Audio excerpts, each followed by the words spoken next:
It is Tuesday, September 25th, 2017, and this is 3000 NFL Mock Draft, a Seahawks podcast. We are back after, a bit of a short hiatus here to talk about the Seattle Seahawks. Myself, Kenneth Arthur of Field Goals, and Rob Staten of SeahawksDraftBlog.com getting together to discuss, the Seahawks. And it's called 3000 NFL Mock Draft. We'll also get into some draft discussion today and usually most weeks. But right now, we haven't talked about the Seahawks yet during the regular season. So we've got 3 games to catch up on, including the first 2 of the season on the road. The Seahawks lose to the Denver Broncos and then lose to the Chicago Bears on Monday Night Football. Both of those games, in the fourth quarter, the Seahawks either had a lead, which they did in Denver, or were down by a possession, which was the case in Chicago, until, late plays against the defense, or actually I should say one against the defense. And that was kind of a phantom, maybe perhaps a questionable touchdown there. And then a pick 6 by Russell Wilson, just sort of capping off a poor day of play calling by Brian Schottenheimer against the Chicago Bears. And you give credit to Khalil Mack and the defense for the Bears, of course, but the Seahawks get a win on Sunday against the Dallas Cowboys, returning home in Seattle. The Seahawks get a win, a fairly easy win for them. Dallas only getting some, points and some yardage in the fourth quarter when the game was well out of reach. But the Seahawks get a nice win. 32 carries for Chris Carson was the story for a lot of people. But I think an even bigger story as the Seahawks recorded their 6th, 7th, and 8th turnovers of the season, helping them get the win. Bradley McDougald coming up with plays, Earl Thomas coming up with 2 interceptions, Shaquille Griffin coming up with plays, Justin Coleman. So really the story of the Seahawks on Sunday was the defense creating turnovers, and that's really been the strength of the Seahawks so far this season, is their defense, I'd say. But Rob, going into the Seahawks game against the Cowboys this week, a lot of concern about the direction of the team and, being 0-2. How concerned were you really headed into the Dallas game? Did you think this could be, the worst team that Pete Carroll has had, at least since 2011? And I mean, you could still think that, but were you very worried, or did you think, well, at least let's give them one shot at home before we start judging this team? And did those opinions change at all after Seattle's win this week? I was quite worried about it. I don't think that there was any real reason to be optimistic after the Chicago game. I think it was a continuation of some of the issues we saw in the Denver game. And yeah, I was a little bit concerned. I also was prepared for my opinion to change after the Dallas game. The first home game, it felt like this was one of the more important games in the Pete Carroll era, because if they went to 0-3 and with the issues going on in the background with Earl Thomas again this week, and with the slightly bizarre comments about Chris Carson being gassed in the Chicago game, and that not making any sense whatsoever, there was a feeling, and a lot of people were talking about it. I'm sure it was on social media. I'm sure it was on Field Goals, certainly on the blog. There were quite a few people questioning whether or not we were witnessing the very last few days of the Pete Carroll era, whether this was going to be his last season. And I think if they'd gone to 0-3, Kenny, then there's a decent chance that would have just accelerated again this week. We'd be seeing an awful lot of that talk and people looking to the future and major changes. But it's funny how a win can change perspective. And now that's completely flipped. And you see, I think there were some positives, and I don't think there's any reason to get carried away. I said before the season started, after watching the preseason, that I felt it was a 7, 8, or 9 win season, and I still think it's going to go that way. I don't think that we can expect much more than that from this transitioning Seahawks team. But there were some positives. The energy was there for the first time, I thought, this season. It was that kind of old Seahawks mentality that you saw, that energy from the players on the sideline, on the field. That was good to see. For the first time, it felt like they were sticking to their stated identity on offense. And look, if you're going to say you're a running team and you're going to run when the other team knows you're going to run, then do it. Do it. If that's what you want to be, and if that's how you're going to build your team and set up your off season, then follow through with it. If you don't want to do that, then don't build your team around doing that. I mean, that's the issue that I have. I mean, I want to see them run the ball because that's what they've built the team to do. If they want to be the Rams type of offense, then build the team around that and say that's what you're going to do, and then do that. But don't do one thing and say one thing and then do the other. So it was good to see them actually sticking to their principles on offense in this game. I thought the O-line looked really good. I thought J.R. Sweezy and DJ Fluker at guard were huge positives. And I think that's a duo while ever they can stay healthy. And that's going to be a question mark that I'd like to see them persevere with. I thought the defense looked great. Bradley McDougald just looks terrific. Frank Clark and Jaron Reed making plays. I hope they keep hold of Michael Kendricks as long as they possibly can. And if he avoids going to jail, and who knows what's going to happen with that. I don't think anybody really has an angle on whether he's going to go to jail, how long for. I'd love to see him stay with the Seahawks. It's been far too long the Seahawks have not had any depth and competition at linebacker. It'd be great to see him stick around for a little bit longer. And I think the challenge now, Kenny, is to take this on the road and to try and build off this energy and that win against Dallas. Go to Arizona, a team who look pretty horrendous so far, who are going to be starting a rookie quarterback this weekend. Go and win another game. Win 2 in a row. Get to 2-2. This is a wide open NFL season. Look at the Bills-Vikings game. Look at the Patriots in Detroit. You know, they've got the same record as the Seahawks, the Patriots. You know, look at some of the way that the big teams, the big fancied teams are performing at the moment. There are opportunities there, and it may just be that the Chiefs and the Rams play each other in the Super Bowl, and that's that. But even the Chiefs, if people, you know, people love the Chiefs right now. Remember what they did last year? They started hot last year as well, and then faded badly. It feels to me like there's opportunities there this season for a few teams to be competitive, and I'd like to see the Seahawks take this performance against Dallas into the next game and build on this. Yeah, that's one of the things that I was thinking at 0-2, which is if you just look ahead at the schedule, you could have easily telegraphed an 0-2 start just from the fact of we knew that it was tough to win in Denver in general at this time of year. And then we knew, you know, the fact that the Seahawks went to Chicago and played the Bears without KJ Wright and Bobby Wagner and Doug Baldwin.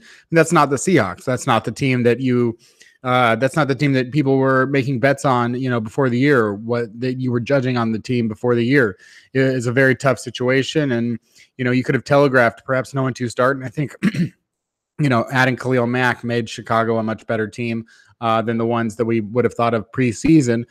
So it's just a totally different circumstance in those situations. Playing, you know, anyone, you know, playing on Monday Night Football, the home team's going to be charged up a little bit more maybe. And you could telegraph an 0-2 start, but after that, you're like, okay, the Cowboys aren't that good of a team and the game is in Seattle. Okay, the Arizona Cardinals might be the worst team in the NFL. Now they're going to be starting a rookie in his NFL starting debut in Josh Rosen. And then all of a sudden you look at them in the LA Rams, because, you know, you can't also judge, you can't, like people were talking to me about, oh, well, what about the schedule? It gets tough down the road. And yeah, you should be able to look at the schedule and say like, okay, well, it's here and that's tough. But you should also always be willing to drop those predisposed opinions about the schedule based on injuries and based on all the things that we do not know. The Miami Dolphins are 3-0 right now. A lot of people had the Miami Dolphins as the worst team in the AFC, if not the NFL. The Tampa Bay Buccaneers were 2-0. You know, put a challenge to Pittsburgh a little bit at the end of the game last night. And Ryan Fitzpatrick for 2 1/4 games was the second best quarterback in the NFL after Patrick Mahomes, not exactly, you know, Tom Brady, that we had expected. So you never know what to expect. And the LA Rams, you know, coming to Seattle in week 5, they won't have Aqib Talib. They probably won't have Marcus Peters. I mean, they have to replace both of their starting cornerbacks. They'll be bringing in Sam Shields, who hasn't played in 2 years prior to this season, to be, you know, basically their number one corner. Nickel Roby Coleman, who is a converted nickel corner now, who has to play. You know, there's like a whole different situation now that teams have to play with based on their injuries, and, you know, giving up on the Seahawks season way too soon after 2 games. It just doesn't make any sense. It also means that, hey, you can feel a little bit better about the Seahawks right now because they did beat the Cowboys and they looked pretty good. The offensive line played better. They even did so with Joey Hunt instead of Justin Britt, with J.R. Sweezy at left guard, you know, but there were changes that had to be made. Still no KJ Wright, that kind of stuff. And, you know, feel good about it, but also realize, yeah, but, you know, this was still a team that didn't look very good, especially offensively the first 2 weeks. And still now, you know, they ran it 39 times, but they only gained 113 yards. It wasn't the most explosive rushing attack. You know, the Cowboys had the explosive rushing attack with Ezekiel Elliott, but you just never know what to expect. And I think absolutely, you know, you can look at the Seahawks right now and be like, I'm optimistic, or, I'm hopeful or I'm open-minded at least about what could happen next. And I think the expectations this week will be to beat the Arizona Cardinals. If the Rams, they play Thursday against the Vikings this week. Thursday is, when the Seahawks lost Richard Sherman and Cam Chancellor. So it's like a very, we know about the history of Thursday injuries and potential. So, we'll see if the Rams come out of this game, feeling healthier than they do right now, or if there's more going to be piled onto their plate.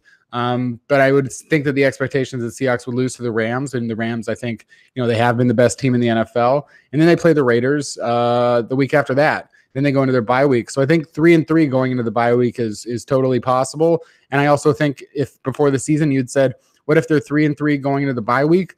And then they, at that point, maybe they get back Ed Dixon, maybe they get back Doug Baldwin, maybe they get back KJ Wright. It's just a different ball game. But I think right now you have to feel pretty positive about it. I mean, I don't, you want to get too far ahead of yourself, but looking at those next 3 games, how do you feel about the Seahawks' ability to, get to 3-3 and maybe get the ship where they want it to be? Because they've started 3-3, they've started 4-6 or 5-6 and still made the playoffs. So how do you feel about these next few games? Well, you'd have to be positive about the Arizona game just because of the way that they've played so far. They look a bit like a rudderless ship. Their coaching search in the off-season was slightly bizarre. They kind of waited for everybody to do what they were going to do and then settled on a guy who'd been linked with a couple of other jobs, didn't get them, and then he ended up in Arizona. There didn't seem to be any real direction or idea as to, we want this guy and we're going to go out and get him. I always feel like the teams, like Seattle did when they fired Jim Mora, they practically hired Pete Carroll within moments of firing Mora. And that was a team that said, we know what we want to do. We know the guy that we want. And Arizona never did that. They kind of just sort of muddled around and then hired the guy that was left. So, and I think the team, they're playing a little bit like that now. They just look rudderless, like I said, and it's going to be tough for Josh Rosen. And hopefully this, the Seahawks got a few turnovers so far. Hopefully they can get a few more and a couple of sacks against Rosen as well in this game. So fingers crossed that's going to happen and they can get a road win. They've got a good record in Arizona over the years. Hopefully that's going to continue. If they do that, they're 2-2. Then bring on the Rams. I mean, the fact is the game's in Seattle and the Rams will be favourites, understandably so, for that game. But there's a couple of things that will play in Seattle's favour. In fact, I think there's more than a couple. There's probably 3 things. One, if they do beat Arizona, they're going into a 2-game winning streak against the Rams with a chance to prove a point. Second thing is revenge and getting one over on the Rams for what happened at the end of last season, which will have embarrassed a lot of the players that are still with the Seahawks. And I also think the injuries, you mentioned that the fact that the cornerbacks are hurt. I think the tackle is injured as well, isn't he? The starting left tackle, Whitworth. I think there's a few issues there. Now, it'd be nice if Todd Gurley could maybe just, get the flu that week or get some kind of ailment which doesn't keep him out long term, but maybe just misses a week. And it'd be nice if 1 or 2 of the receivers maybe had something going on. But you can't be too greedy in that sense. But the Seahawks would then perhaps have a more competitive shot in that game. And then you've got the Raiders, who, a bit like the Cardinals, just look an absolute mess at the moment at Wembley. And I'm hoping that the Seahawks are going to be able to come over to London, Kenny, and put on a show for all the British fans over here. There's a lot of British Seahawks fans. So hopefully they're going to be able to do that. Can they get to 3-3? Yes. Can they win 2 of these 3 upcoming games? They certainly can. And I think if they get to the bye at 3-3, it's probably a par score. It's probably what most fans expected. I'm like I've said, I expect a 7-8-9 win season this year, and I will take that as long as there are signs of progress and signs of potential. We didn't see any signs for me of potential in Denver or Chicago, but we certainly did against Dallas. You could see the offensive line. There was something to work with there. You could see the running game starting to emerge. You could see Chris Carson playing well. You could see the way that Russell Wilson fits into this kind of offense. You could see Frank Clark and Jaron Reed and the linebackers playing well, and Bradley McDougald, and the 2 corners have been a revelation so far because Griffin has just taken. How many times did Dallas challenge Griffin at the weekend? I can barely remember him getting a throw thrown his direction. Maybe I need to go and have another look at the game, but I can't remember them throwing at Shaquille Griffin. And then on the other side, Trey Flowers, who may get very tested against some of the top quarterbacks that Seattle are going to face this year. But I think in the 2 starts that he's had so far, has not looked completely out of his depth, which is a major boon again for Pete Carroll's ability to coach up a defense. Because this is a guy who played safety in college, has made the conversion to transition to corner, and just looks like he's got huge potential there. And I think the other thing, Kenny, is while there has been a lot of talk about Pete Carroll's future this last week, and people wondering whether this is his last season, one of my big takeaways from the game was that let's not write Pete Carroll off just yet, because there's been an awful lot of changes to this defense. They've lost a lot of stars. They're having to blood a lot of young guys in there. They've had injuries, and yet this defense has been very competitive. They're going to play tougher offenses down the line. The Rams are on the horizon, of course. That's going to be a big test. But Pete Carroll knows how to coach a defense and develop defensive players. And when you've got a coach who can expertly organize and develop players on one side of the ball, you don't want to give them up too quickly. And look at the Arizona Cardinals. They've gone from Bruce Arians, who would put a competitive offense on the field as a guarantee, if nothing else, to a coach who has not been able to inspire any unit in his team so far. And I'd hate for the Seahawks to lose Pete Carroll and all his defensive acumen and expertise to go and get a coach who can't do that for any of the units, and you kind of just muddle along as an average team. I think Pete Carroll has shown in these first 3 weeks with this defense that he is still an excellent coach. Now it's up to the offense to take the next step, to build on what they did against Dallas and show that they can be the unit that we thought they were going to be, which will make the Seahawks a fairly competitive team this year. Yeah, well, let's talk a little bit about that running game and, questions about Pete Carroll and Brian Schottenheimer, because, week 1 against Denver, Chris Carson gets 7 carries. And, there's some talk about, well, with the altitude and whatnot, he was just a little tired. Week 2 against Chicago, he gets 6 carries, completely disappears in the second half. They don't run the ball. And then when they do, they give it to Rashad Penny.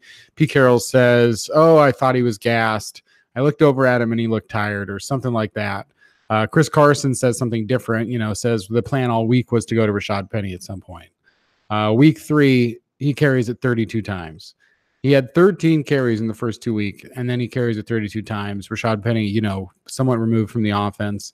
They go with Chris Carson. What do you think is like the idea here? Do you think Pete Carroll, this was all planned all along? Do you think that there's been some indecision on the part of Pete Carroll, and now it's like, or Brian Schottenheimer too, and it's just like, well, we're going to go with whatever we're feeling in the moment?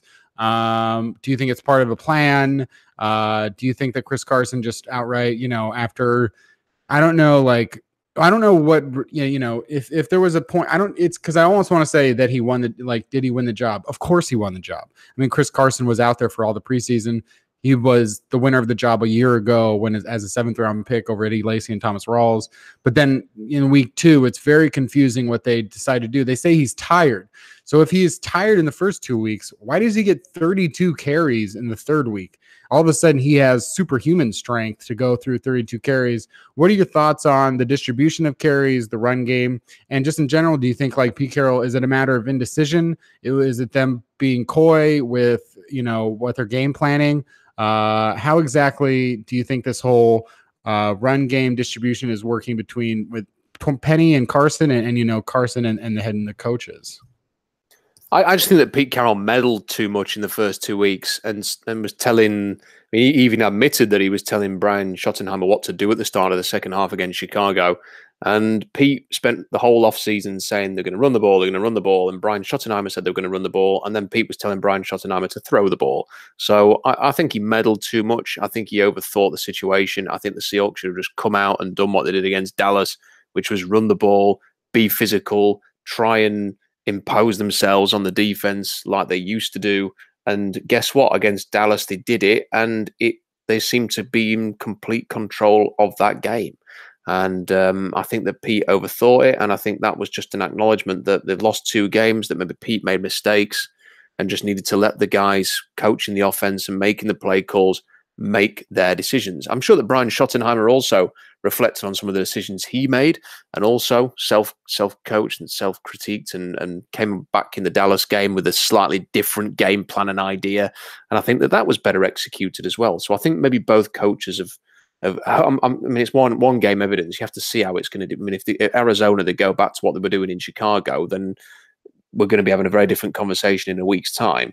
But I think that it was positive for Dallas, and that hopefully they're going to move on and they're going to stick to the identity they've gone to. And this is the thing, Kenny. I know the running game is such a big talking point amongst Seahawks fans these days. From my point of view, this is the view that I've always had on this. It maybe doesn't get clear because I always end up sort of arguing for the running game a lot, especially on social media.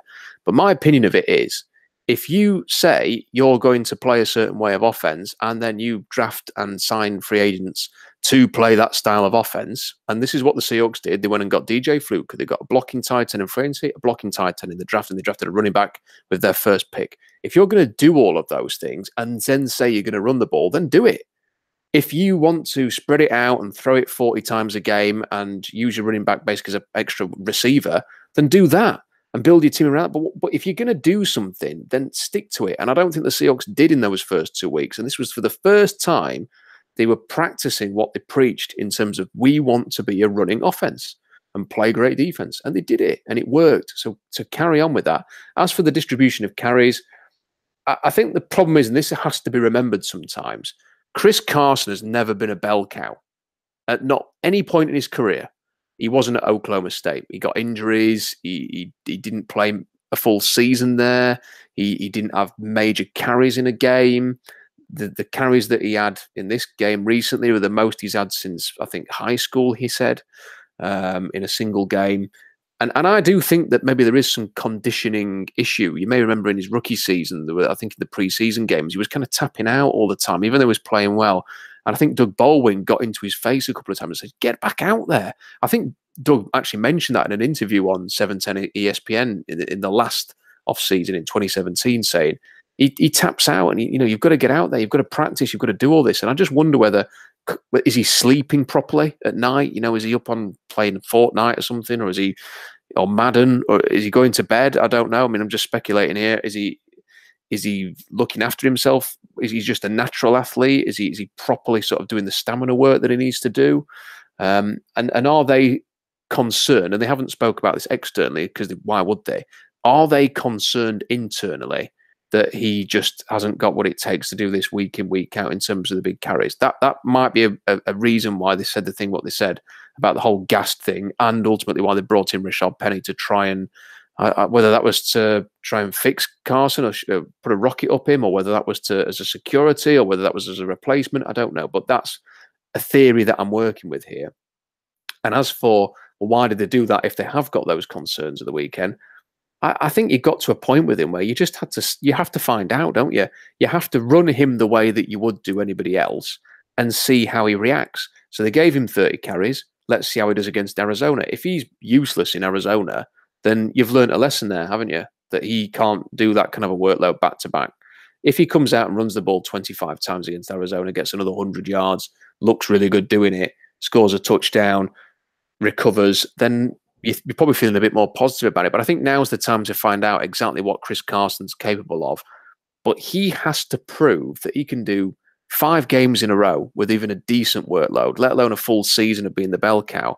And I think those are some of the concerns. And I do think as the season goes on, and maybe as Penny gets a bit more up to speed, I'm a bit disappointed that Seahawks fans seem to be writing him off, by the way, so quickly. I mean, he is a rookie and he has had an injury. So let's at least give him a chance before we all decide that he's a bust. I mean, he is only 3 games into his pro career. I think as the season goes on, we'll see him come more into it. And I think it will be a proper timeshare. But for now, I think we're all ready to see Chris Carson get the bulk of the carries because he's playing very well. Yeah, I think you're absolutely right about Rashad Penny, but I just think that too about all of the rookies and people talking about rookies. They're calling, I mean, it happens before the season even starts, but they're calling them busts. And it's like, you're calling them a bust. Like, if you were calling a rookie a bust, I think for the most part, like in 99% of the cases, obviously we're talking about the relativity to where you were drafted. So being a first overall pick versus a top 10 pick versus a first round pick versus a third round pick, all that kind of stuff. Because like the idea of Malik McDowell being a bust is somewhat true, but also, he was a second round pick and, he wasn't, I think sometimes people treat him like a top 5 pick because he was the Seahawks first pick. And, they don't take into context the trade downs in which they were, those moves to trade down that allowed them to acquire both Chris Carson and somebody else, I think Delano Hill, and I think somebody else as well. But just all that kind of stuff together. And so like people calling players busts now, and it's like, if you're using that term for someone as a rookie, I think like it just sort of shows that you don't know that much about football, that you don't follow football very closely. Maybe you're new to football. Maybe you lack context, or maybe you're just, it's confirmation bias because you had an opinion about that thing before it started. And now you're going to hold on to that opinion. And you're going to keep on squeezing that opinion, so it's like when people call out somebody like Josh Allen or, whatever it may be, it's sort of just like, well, listen, if you're calling out Rashad Penny, it's like he's had 3 games. You can't do anything in 3 games. I don't even really want to talk about it until the 3rd season. With Jermaine Afidi, it's like, okay, now we're in Jermaine Afidi's 3rd season. Let's start talking about where he is as a player and whether or not he's, capable of starting and all that kind of stuff. Because as a late first round pick, that's, sort of moved around positions. And I don't have that high of expectations for a late first round pick that is an offensive lineman. I kind of think Jermaine Afidi is doing what he's expected to be doing, actually. And I know a lot of people don't agree with that, but I think like once you have the context of where quality offensive linemen are drafted, it's usually in the top 10, top 15, something like that, just the way that it is, because as Rob, as you've said many times before, the offensive line pool is getting very untalented. So in the case of Rashad Penny, it's like I don't think that the Seahawks, when people call him a bust or why did the Seahawks draft him, all that kind of stuff. And I'll hold to my opinion that I don't think you should draft running backs in the first round usually. And, usually it's like, but it's a lot easier for me to get on board with a late first round pick than it is with Saquon Barkley. And we're not going to have to get into that. But I'm just saying, like, in the case of Rashad Penny, it's like they didn't draft him to be the starting running back right now and to be putting up big games right now. That's not why they drafted him. And if you have the idea that that's why they drafted him, you're just ignorant to the whole situation, because they had Chris Carson, and Chris Carson was the guy that he was the starter a year ago. He's young, he pass blocks, he can catch the ball, he can run it, he can do a lot of things. And Chris Carson was the guy, but it's a 3 running back league right now. So they needed somebody else, and they saw Rashad Penny as a guy that if they drafted him in the first round, at the end of the first round, they moved down, which allowed them to pick up a 3rd round pick they used on Rasheem Green. So they picked up a young defensive end to include in that. And then you got Rashad Penny. And the idea is we got this guy for 5 years. And we think that Rashad Penny in another era of football, say 10 years ago, would go like Marshawn Lynch, maybe the 12th overall. And your idea is this is a guy that's going to be a Pro Bowler year after year after year. But Sean Alexander was behind Ricky Waters as a rookie. Marshawn Lynch didn't start to break out as a player really until his 4th season in the league, 5th season in the league. There's so much that's needed to go into it beforehand. And so, I think that Rashad Penny is sort of gonna, that's also, putting him in the 4th quarter against the Bears. I think there's even some justification for that. He's sort of a new weapon that the Bears now have to be a little bit unprepared for. He's got fresh legs. Wouldn't be surprised me to see them do that again with Penny later in the year. But, I absolutely think that you have to give Rashad Penny pick more time, at least in the sense of like seeing if he turns out to be a good running back. I still think that you can have the argument that they should have never used the pick on a running back, and that's fine. But whether or not he's a good running back or a bad running back, I mean, the jury's going to be out on that for me until 2020. So I think there's got to be way more time. And so, I agree there too with Rashad Penny. Even if I disagree with the pick itself, whether or not he's a good player, it's asinine to even ask the question right now. We have to. There's so many more situations and plays and teams to play against to go. So as far as that goes, are you a little bit worried about whether or not, maybe not worried, but after CJ Prosise goes inactive this week, any thoughts that maybe the team is starting to move towards the idea of parting ways with CJ Prosise? Yeah, I mean, it was sort of typical of CJ Procise, wasn't it? I've got a slight muscle injury. I think it was a groin injury, so I'm going to pull myself out of the game. I just think he's destined to go somewhere else, probably New England, because he had that one good game against New England that time, and probably end up having a decent spell there. And it will be, as we kind of say over here, sod's law in that regard. But we'll see on that. I think just a quick final point on Rashad Penny is because I think what you'll see, especially if this goes on for a couple more weeks, that people will begin to second guess the Seahawks on that. And then what they'll also do is they'll go onto Wikipedia and find the 2018 NFL draft list of who went where, and they'll start cherry picking the players around the area that the Seattle Seahawks picked and start saying, why didn't they draft him instead? Why did they trade down? Blah, blah, blah, blah, blah. And I think that what you've got to remember with, every draft class is unique. This is something that's often forgotten. And people have their preferences, whether it's certain positions or certain players that they would draft early, or they wish they'd gone and drafted that guy, and that guy had a good game last week, so why didn't they go and get him? The important thing to remember is that every draft is different. And this draft, and Kenny, you'll be well aware of this. We talked about it a lot last season. I wrote about it nearly every week. That was a running back draft last year, where you had sort of Saquon Barkley was always going to go in the top 5. And then you had about 6 other guys that were going to be gone by about pick 50. And that's exactly what happened. And your Kerryon Johnsons and your Royce Freemans and your Geis, who went to Washington, and Sony Michel and Rashad Penny, they were all going to kind of go in that range. And all the Seahawks did, because they didn't have a second round pick, was say, we can't have an unhealthy running back position again. And we have an opportunity to pick at number 27 or wherever it was, the guy that we want the most. So we're not going to trade down again and watch Nick Chubb and Sony Michel and Penny and others go off the board and then take who's left. We've got a chance to pick the guy that we really want out of all of those, and they took him. And that was them showing their conviction to the running game, to improve the running game. Now, personally, whether you're somebody who agrees with that pick or not, I can't fault the Seahawks theory there and the method that they took in their off-season plan. They did what they were going to do. They wanted to fix the run, and they went to fix the run. I don't think you can ever criticize a team for having an absolute cast-iron focused plan and then putting the things in place to try and make that plan work.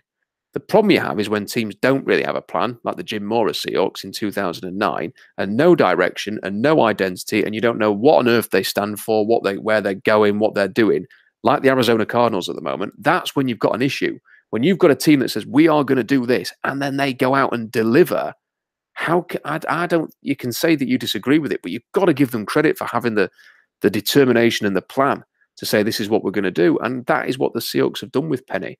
Now, if he doesn't work out, but maybe the pick just nudge Chris Carson to do that little bit better, and if he ends up solving the problem, then it doesn't matter whether it's Carson or Penny or Davis or if one of these guys becomes one of the best running backs in the league and helps the Seahawks running game be repaired, then as far as I'm concerned, job done.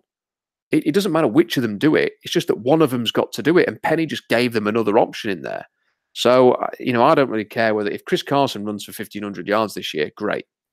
If Rashad Penny doesn't take another carry and Chris Carson runs for 1,500 yards, I don't care. And nobody else should care either. The plan with the Penny pick was to fix the run. If they end up fixing the run without him anyway, then it doesn't really matter to me. The main thing is that they will have done what they set out to do, was to get a better running game. That's what they wanted. And defensively, we've talked about how good the defense is. That's what people are talking about in terms of just like the defense still holding up. And, this current week against the Cowboys, they didn't really give up. They didn't give up a touchdown until the fourth quarter. Just a garbage touchdown from Dak Prescott to Tavon Austin. And if you go to Football Outsiders this week, when they do their quick write-ups, the worst quarterback in the NFL this week was Dak Prescott, putting up negative 186 total DR, including negative 196 passing. So the worst passer in the NFL by far this week, saying, quote, Prescott only had 1 first down in the first 37 minutes of the game. Up to that point, he had gone 8 of 15 for 54 yards with an interception and 3 sacks. Inside his own 25, he went 5 of 11 for 30 yards with no first downs and 3 sacks. His last 5 plays went interception, incomplete, sack, 20-yard gain on 4th and 22. So that's the game that Dak Prescott had against the Seattle Seahawks defense, which, includes Bradley McDougald, who, leads I think he leads all safeties in tackles, all of them solo tackles, 17. He has 2 interceptions. He has 4 pass deflections, one of those going for an interception, at least one of those going for an interception, a forced fumble that was recovered this week. So Bradley McDougald has played, you can't say that. I don't think you would say that he's the same player as Cam Chancellor, but through 3 games, he's been at safety, a strong safety, as valuable as any in the league. And I think that's pretty clear. And, maybe it is disputable with other facts that are outside of my purview right now, but I'm saying Bradley McDougald's playing really well. Earl Thomas, not in camp all year long, comes in. Who knows what might have been if Earl Thomas could have played the full first game in Denver. But, outside of that, 3 interceptions, including 2 this week against the Dallas Cowboys. A lot of, it's weird that he made an effort against the Cowboys, right? Because Earl Thomas loves the Cowboys and he wants to play for them and he wants to get traded and he's not loyal to the Seahawks, right? Wrong. I mean, Earl Thomas played a great game, one of the best games of his career, helped the Seahawks deflate and defeat the Dallas Cowboys, made Dak Prescott look terrible, even for a season in which Dak Prescott is kind of looking terrible a lot. I've seen the current stats that say that Dak Prescott over his last 12 games or whatever is about as bad as Brock Osweiler, pretty much hand in hand. I think that was CBS Sports that tweeted out something like that. Looking at the numbers, so not a good sign. I mean, the Seahawks didn't face the best passing attack this week, and that's clear. The Cowboys need receivers and pass blockers and maybe a new quarterback. I mean, I like Dak Prescott, and I still think that there's other things to go around that, but, Scott Linehan and all those kinds of things. But Earl Thomas looked great. Shaquille Griffin, you mentioned before, he looked great. Trey Flowers, held his own after a rough week 1. And the pass rush with Frank Clark. Frank Clark has 3 sacks. So 3 sacks in 3 games. Hey, math folks out there, that's, a pretty good pace for Frank Clark. And as you said, Michael Kendricks and Bobby Wagner, but specifically with the secondary, looking at Earl Thomas and Bradley McDougald and Shaquille Griffin, those 3 guys, what are you going to do with Earl Thomas right now? And it's almost like, man, Bradley McDougald, at what point is Bradley McDougald going to hold out? If he has a season like this all year long, he's looking at the next 2 years and seeing he's getting paid $4 million. That's going to be an interesting situation. So Earl Thomas, Bradley McDougald, and Shaquille Griffin, sort of stepping into the number 1 corner slot, de facto wise, in place of Richard Sherman, looking pretty good, especially at a time too when Richard Sherman is going to be on the shelf for a few weeks with the San Francisco 49ers. The Seahawks cut Richard Sherman in part because of concerns about injury, and now he's injured, which, as far as re-signing Sherman or, not releasing him and renegotiating, looking not so bad right now.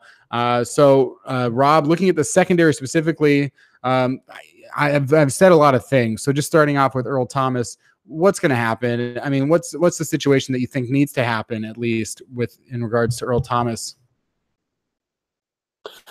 They need to invite Earl Thomas into the office this week, and they should either trade him or they should just give him a new contract and just end this nonsense once and for all.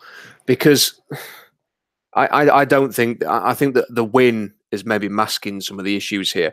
Everybody seems to be thinking it's fine what Earl did last week now, just because the Seahawks win. I don't think it's fine at all. You can't have Earl Thomas pulling himself out of practice. And yeah, it's great that he played really well in the game. That's fantastic. But you've got to think about the other players in this team. This is supposed to be a fresh start for the Seahawks, and a new turning the page, a new young team that are going to be hungry and determined and competitive and moving forward. And what message does it send that the Seahawks are willing to sort of tolerate this kind of stuff? And they might fine him, and they're going to fine him or whatever, and then he may well do the same again in the future. Pete Carroll's not going to be here forever, and some of these players are going to maybe be here longer than he is.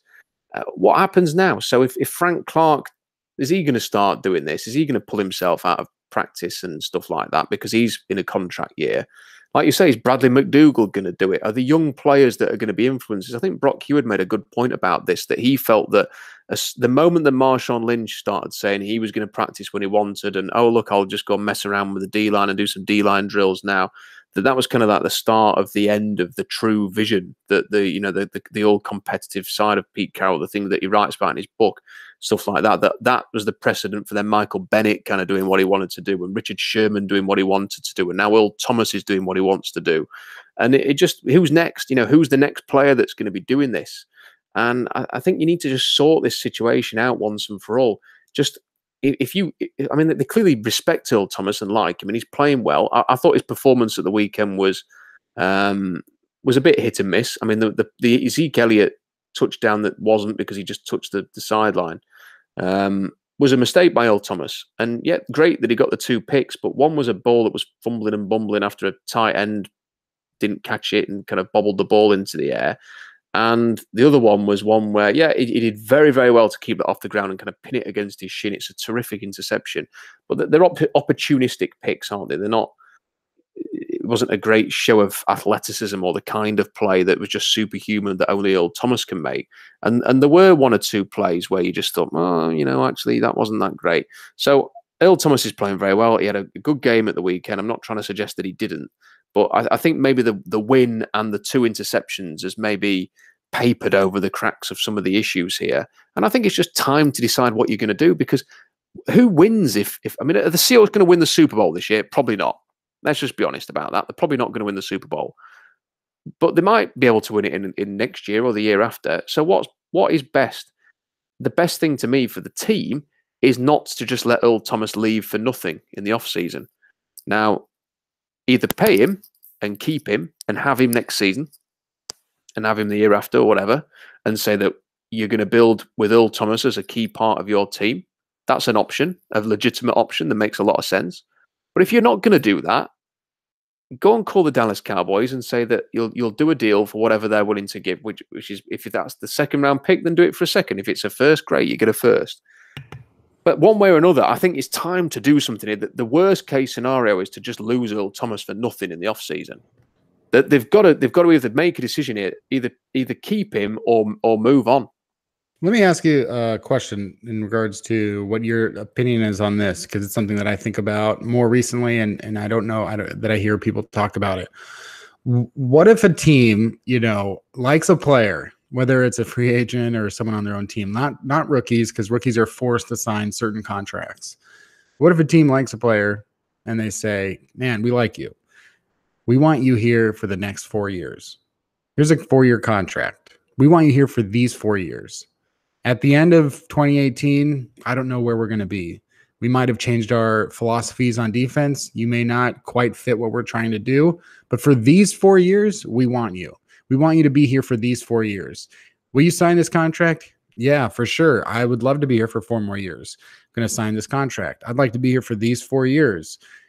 Then when all of a sudden 3 years pass, the team is maybe still saying, no, we want you for these. Remember when we signed the contract? I wanted you here for these 4 years.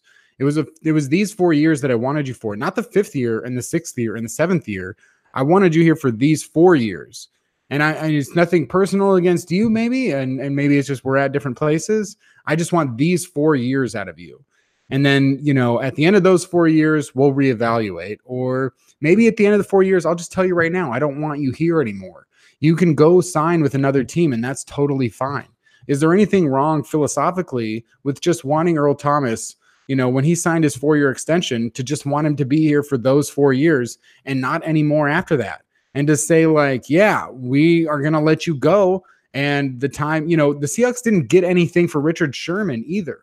They didn't get anything really for Michael Bennett. They didn't really get anything for Cliff Averill or Cam Chancellor. They lose players all the time without getting anything. There is no philosophy or there's no policy in, other sports necessarily. And even if they are, I don't necessarily understand them. There's no policy that says, like, you should get something when a player leaves. I mean, that's not necessarily to me like the most, just like I'm trying to think of the word, but it's not like that's the most impressive thing to just be like, how much can you get for players that leave? Like, I don't really necessarily think that that should be the focus. The focus should be on how are you going to win like right now, or how are you going to win in the next, couple of years or whatever. And even still, if the Seahawks call the Cowboys and go like, okay, again, like, first of all, I don't think the Cowboys are trading for shit because the Cowboys aren't going to the playoffs. So I don't think the Cowboys are on the table anymore. But if you are going to call up somebody and try and make a deal happen, and it's like, oh, what can you give us? We can give you a 4th round pick. Well, why would you take that? Because I would rather see what's going to happen with Earl Thomas this year, try and make the playoffs, because Earl Thomas gives you a better chance to make the playoffs. And then after that, maybe you get a 3rd round comp pick. Maybe you don't, because I didn't really sign Earl Thomas to get a comp pick or to get something in return at the end. I signed Earl Thomas so that I could get 4 years of Earl Thomas. And is there anything necessarily wrong with that? Can't the Seahawks maybe just want to get these 4 years and then reevaluate? Because I think like they're still in the process of figuring out who they are on defense and whether or not they're going to change their philosophies to focus on, having a better front 7, and that they need to change their resources around. Could the Seahawks maybe like just wait? Do you think like teams and can just like want the players to be there for that amount of years? Well, you talked about wait till the end and then reevaluate. Well, the reevaluation should have happened already. You don't have to wait till the end of the contract. Okay, then let's just say that they've reevaluated and they've decided that this is the last year that they want Earl Thomas. Well, is there anything wrong with that? Right. Well, there's nothing wrong with it per se, but teams are in different stages.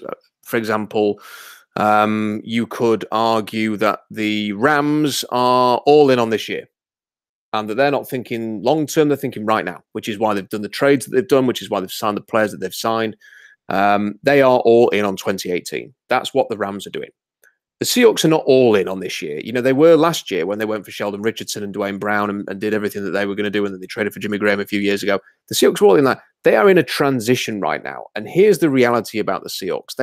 These are the picks that they've got next year, and this is a team in transition.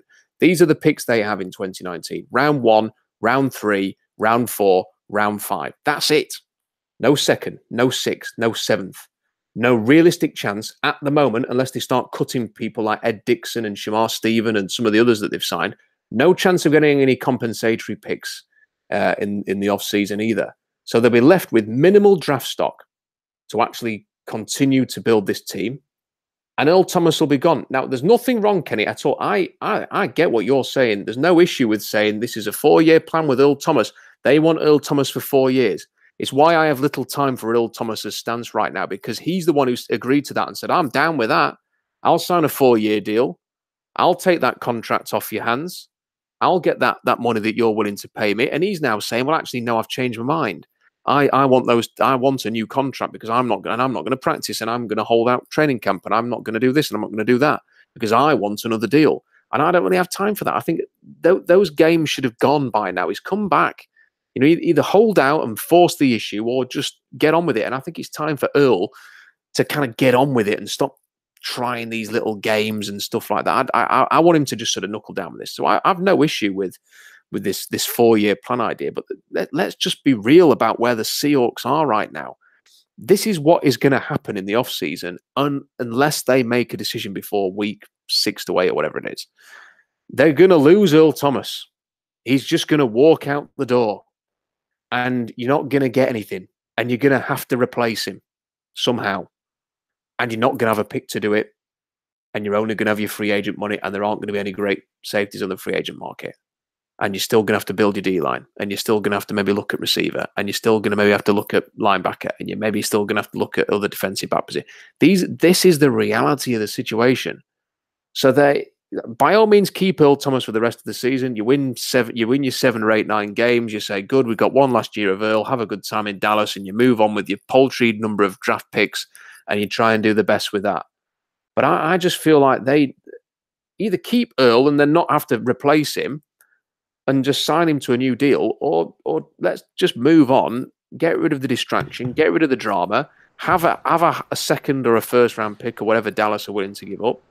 And treat this as it is, which is as a team that is transitioning into a new era, and go with that. I just don't see we were talking about reevaluation and reevaluate what happens at the end of the year. Well, I think the time to reevaluate is now. Where is this team at right now? What is the goal for the rest of the year? Be on it. And Pete Carroll would say publicly that's to win every game and go to the playoffs and win the Super Bowl. That's what the goal is every year.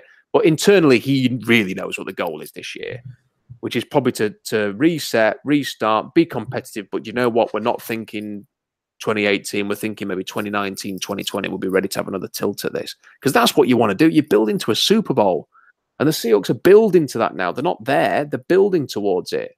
And I either want to see Earl Thomas with this team for the next 2 or 3 years, and that's that. We can stop talking about it. Or I want to see us say, we're not going to progress with Earl, so we'll take what we can get now, which is a decent pick. That seems to be what Dallas were offering not so long ago. Take the decent pick and just draw a line under it and say, we're going to use that pick to enhance this team for the future. Assuming there's no decent pick, though, what then? Okay, so let's say, well, the last report was that Dallas offered a second rounder. Okay, but that was a long time ago. I mean, that was, well, it was 2 weeks ago. I mean, it was. What second rounder were they offering? They were offering the second rounder in 2018. No. The report, I think it may have been before the Denver game. I think it was just before he returned, wasn't it? Was that Dallas had gone back in with a second round pick, and that's what Schefter and Mike Fisher and others were suggesting, that Dallas had offered a second round pick before the week 1 game. So if that's not on the table anymore, then it changes the dynamic. And look, we're not privy to that information. If Dallas are saying, nah, we're not interested now, I think that'd be a strange position to have after he had the game with 2 interceptions of the weekend, and their safeties are injured and look terrible. If they're not willing to offer that second round 2 or 3 weeks after they were offering it in the first place, I'd be surprised. But that changes the conversation. Assuming that they are willing to offer that, or maybe even to go even higher, given that he's had a decent start. I think he's rated as the #1 safety in the league by Pro Football Focus. Then I think you have to make a decision on that. You just have to say, look, we're not going to have him after 2018, so we'll get a pick that enables us to get a player high in the draft that will be with us for 2019, 20, 21, 22, maybe even a second contract. Or you say, well, look, Earl's having a great start. We want him. We love him. He's a great player. He's the best safety in the league. Here's a 3-year extension. I agree. I mean, I think there's something to the idea of, what are they going to do in 2019 at safety? I think there's also just a lot of consideration for the fact that, like, the Seahawks at 10-6, the team that makes the playoffs, and the Seahawks at 6-10. The Seahawks at 10-6, even if they lose Earl Thomas, are going to have a better chance of being successful in 2019 than the version that goes 6-10. And I think that was very clear based on the Seahawks in 2010. The 2010 Seahawks, if they lose Week 17 to the Rams and they go 6-10 and they don't make the playoffs and there's never a beastquake and they don't beat the Saints and they don't go into the second round and they don't re-sign Marshawn Lynch because he wasn't really well liked up until the beastquake play in Seattle, and there was no we can build our offense around this guy. Maybe they, would have, with all that momentum that makes you think maybe this team is better, and other free agents can look at the Seahawks and go that's kind of a cool team. To me, if you get rid of Earl Thomas and you say Tedrick Thompson is going to be our free safety, or Bradley McDougald is going to be our free safety, and Delano Hill is going to be our strong safety, you make the defense a lot worse. It's the strength of the team, and now all of a sudden it's kind of okay, well, now we have a bad offense and a bad defense. Nobody's going to really, free agents, because the Seahawks aren't really going after marquee free agents. They never really have, with the exception of some wide receivers and tight ends and that kind of thing, but they don't really go after a ton of marquee free agents. They say, we want to find Bradley McDougald for 3 years. We're going to sign him for 1 year. Then we're going to extend him. And we're going to get Michael Bennett for 1 year. Then we're going to extend him. We're going to get Cliff Averill for 2 years. And why do these guys come here? Because they see an opportunity to get to the Super Bowl. And I think that if the Seahawks hold tight and try and do their best to win the most games possible in 2018, even if they don't, even if they don't appear to be a Super Bowl team, if they make the playoffs. And I think that, hey, if Russell Wilson makes the playoffs, they have an opportunity to win the Super Bowl. And I think that's pretty fair. So for me, it's you can hold tight with Earl Thomas and understand that he might be gone in the offseason, and know that also maybe your reality will be gone. Feel it, but being better is better than being worse. And I think that being that's better fine. gives you an opportunity. The draft picks height doesn't really matter that much to me. Well, all right, then let me put it this. So why don't you just pay him then? So because surely you'd be better in 2019 with him as well. Sure, maybe I would. Well, that's the point. But maybe he doesn't get paid. And, maybe, Earl Thomas is, asking for $14 million a year. And I'm just like, oh, okay, well, I don't know that I can, commit that to you right now. Let's find out what happens this year. And then we'll see, how much money, comes off the books in 2019. What it comes down to for me, though, is, listen, I want the Seahawks to be as competitive as possible this year. I want to tune in now every Sunday or Monday or Thursday, whenever it is, and watch a Seahawks team that has the best possible chance to win. And I acknowledge that Earl Thomas playing for them as opposed to Tedrick Thompson gives them the best chance to do that. But guess what? In week 1 in 2019, I want the same best possible opportunity to win. And if Earl Thomas walks away in the offseason and the Seahawks get absolutely no ball for him, then I don't see how that's improved. I think you just sort of you're almost putting all your chips on 2018. You're saying in 2018 that's it, but then in 2019 we know the team's going to be weaker, and we're not going to have a chance to either replace Earl with a draft pick. We're not going to be able to replace or add to the D line, for example, and spend money elsewhere. And listen, you just said a 3rd round pick. The talk was, and I'm going to believe Adam Schefter and the others who were saying. You said you'd take a 3rd round pick though too. No, I said a second round you pick. Said you would take a 3rd round pick. When? Earlier, you said, see what you can. I would have Earl Thomas in a meeting this week and say either sign the contract or get the best offer you can get, even if it's a 3rd round pick. No. I said get the best offer you can from Dallas, and I referenced the 2nd round pick, or maybe it could be a 1st round pick after the way you start the season. That's what I said. Okay, let's say it's a 3rd round. Let's say the best offer is a 3rd round pick. That's different. That's different. 3rd round. We're talking about potentially then a late day 2 pick's very different to a 2nd round pick. Okay. But I just feel like listen, it's a very difficult situation for the team, and I have some sympathy with them for that, because whatever decision you make is going to be critiqued. If you trade Earl Thomas, everyone's going to go crazy if the Seahawks then lose a few games, especially if Tedrick Thompson plays poorly. If Earl Thomas leaves for nothing in the offseason, everyone's going to go crazy because they won't get anything for him. And if they pay him and then he gets injured, or he retires suddenly or whatever, and they end up with a load of dead money like they're carrying at the moment with Cam Chancellor and the rest, everyone's going to criticize them for that. There aren't many scenarios here where the Seahawks end up coming up looking great. Yeah, because fans are going to criticize everything. Well, it depends. I mean, if the Seahawks end up winning a title in the next couple of years, and Earl Thomas is a prominent role in that, then people will celebrate. Right. Or if they're very competitive, people will say it was a good move. Right, just as an example, they complained when they acquired Sheldon Richardson, and then they complained when they didn't re-sign Sheldon Richardson. Sure. Yeah, I know, but I think I can. That to me is a slightly understandable, because they paid such a high price for Sheldon Richardson, and then essentially wasted the 2nd round pick. And he signed a 1-year deal in Minnesota for $8 million, which, if he'd have signed a 1-year deal or a multi-year deal on 13-14 million, I don't think the criticism would. I think people generally feel, why didn't you felt so good about Sheldon Richardson just a few months ago, it's been a 2nd rounder, but then you wouldn't even sort of offer him a $9 million or $10 million a year deal, to keep him, which to me is still a strange thing. But I mean, going back to Earl Thomas, I appreciate the team's in a difficult situation. There aren't many scenarios where they come out looking great, but I do think it's time to make a decision. And listen, Earl, you're never going to be in a better bargaining position with Earl, because you can turn around to Earl Thomas and say, no one wants to trade for you and pay for you. We've been very open. The lines of negotiation have been open for months in terms of teams are not biting for your Earl. Let's do a compromise here. You want 13-14 million. Well, we want to give you 10 or 11. Let's do a deal. We'll front load the guarantee so that you get most of it this year and next year. I think part of the issue that compounds all of this is that Earl Thomas kind of comes off as an unreasonable person that isn't really in touch with a ton of reality. So possibly true.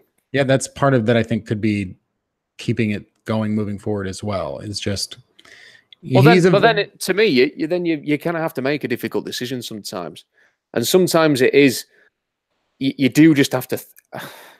I'd love nothing more than the Seahawks to be challenging for the Super Bowl this year. That would be my number one wish for anything for the rest of 2018. But I just don't see it. But I do see some potential within this team. We saw a flash of it at Dallas. I hope it continues. But I want them to be able to build, and they ain't going to be able to build with 4 draft picks. Mm-hmm. 4 draft picks. That's what they've got. 4 draft picks. I mean, the Patriots made 4 draft picks last year. I don't know, it's and then I think went to the Super Bowl. I don't know Brady. They've got Brady and they've got Belichick.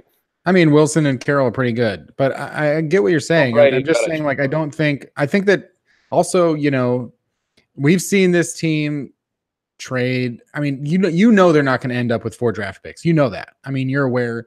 You've watched the team every year. You follow the draft closer than anybody. They're not going to have 4 draft picks. Even if they trade Earl Thomas, even if they don't trade Earl Thomas, they're not going to have 4 draft picks. No. But I'd like to, do you know what? One of the things, though, is, do you know what was so inevitable about them trading down in 2018 was because they had no draft picks. So there was no, even if a great player had fallen to 17, I still think that they'd have traded down because they needed to fill the gaps that they got later on. And because you're constantly trying to fill in the gaps by trading down, it does sort of limit you somewhat to just pull the trigger on somebody. And if you do pull the trigger, then you're maybe not able to fill certain areas and stuff like that. And you end up kind of second guessing yourself. And I'd quite like to be able to go into this draft. Let's say the Seahawks, and if the Seahawks are picking in the top 20 again, like they were last year, and they're maybe even going to be a bit higher than they were last year. What was that, number 18 last year? Let's say they're like 15 this year. There were some really good defensive linemen in this draft. And I can just sort of see the Seahawks thinking, we'll trade down 10 spots and we can fill that hole and we can take this guy. And I'm like, why? What teams in the NFC do you fear right now? I mean, isn't the NFC like extremely wide open? I mean, even you go a year ago, Nick Foles took the Eagle. You get into the playoffs and suddenly it's Nick Foles and it's Case Keenum. And it's like, okay, well, you know what? There is an opportunity here to do something. And I think if you get at the playoffs, the 49ers are not going to compete anymore. The Packers don't look very good. The Vikings don't look very good. I'll tell you the teams that I fear. Minnesota. I know they got blown out. It happens. To the Bills. Strange crap happens in the NFL. I mean, like the Seahawks when they won the Super Bowl were, I'd probably the most shocking and horrendous first half against the winless Tampa Bay Buccaneers, and they came back, but that and Minnesota didn't. But strange things that I would fear. I don't think the Seahawks would beat Minnesota on the road in the playoffs. I don't think they beat Green Bay in Lambeau in the playoffs. I think they'd struggle to beat Atlanta, New Orleans, Carolina if they had to play them on the road in the playoffs. I don't fancy Seattle's chances of beating the Rams in the playoffs.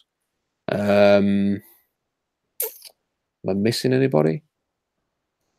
I can't think of anybody else who would. I suppose Tampa Bay. I mean, it definitely feels like another person in another city who was feeling like that watched their team a lot and could see the negative sides of that team more often. Like, you watch the Seahawks every week, their fault a little bit more, would also be looking at the Seahawks and go, damn, that's Russell Wilson though. Okay. I don't think I honestly, I'm not just saying this to back my own argument up, but I'd be very surprised if fans in Minnesota or Green Bay or LA were going, don't want to play this Seahawks team. A team with Russell Wilson, Bobby Wagner, Earl Thomas. I mean, they still have Hall of Famers at several positions. Yeah. They won playoff games every year from 2012 to 2016. They went 9-7 last year. I mean, their first 2 games on the road, nobody goes. The Kansas City Chiefs went 2-0 on the road, and it was like amazing because it never happens. They didn't have half of their team against the Bears. It seems a little bit like just interesting that you can say, we're not that good. At the same time, well, the weird things happen. The Vikings can look really bad, but they'll be better on, and not also say, well, weird things happen. The Seahawks can look bad, but they can also look a lot better than that. Well, I would never argue that the Seahawks can't win any game at any opportunity, but I'm Right. sorry, they're not they're not a very good team. We're not. I mean, Denver are crap. Chicago are awful. They're not good. They're not good. I saw most of the Arizona game because it was on Red Zone a lot, and I was kind of watching that and flicking between that and the Seahawks game, which I was watching on my laptop. And Chicago are not very good. Trubisky's just not taking a step forward. So how bad are the Cowboys? Oh, they're bad. Do you think they should trade for Earl Thomas?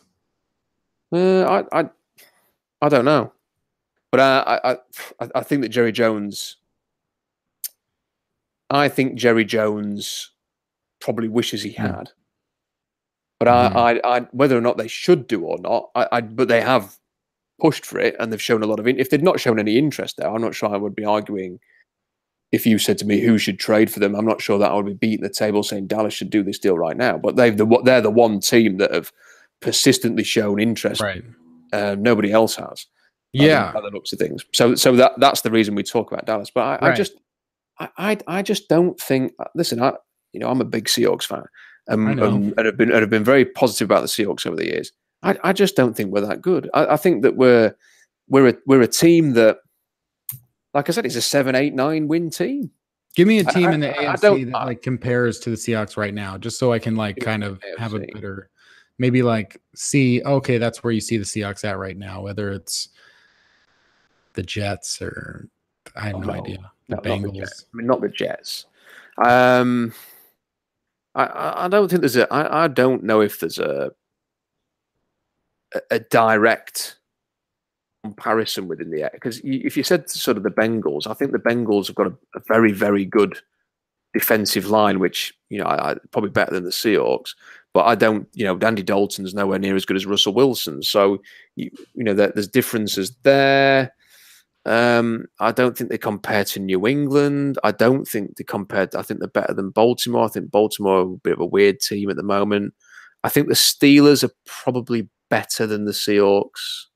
They're a circus at the moment, but I just feel like they possibly know a little bit more than what they are, and they've got that offense down a little bit more. I think the Houston Texans are fairly average at the moment.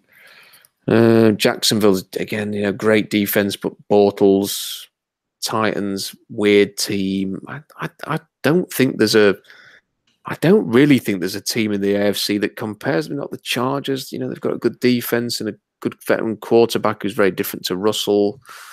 Chiefs have got a bad defense, but the most explosive offense. I don't think there is a team. I just think the Seahawks are a team. This is how I describe them. They're a team that will be competitive in every single game this year. I think even the Rams games, I think they will give them a game. I think they'll lose both, but I think they will give them a game.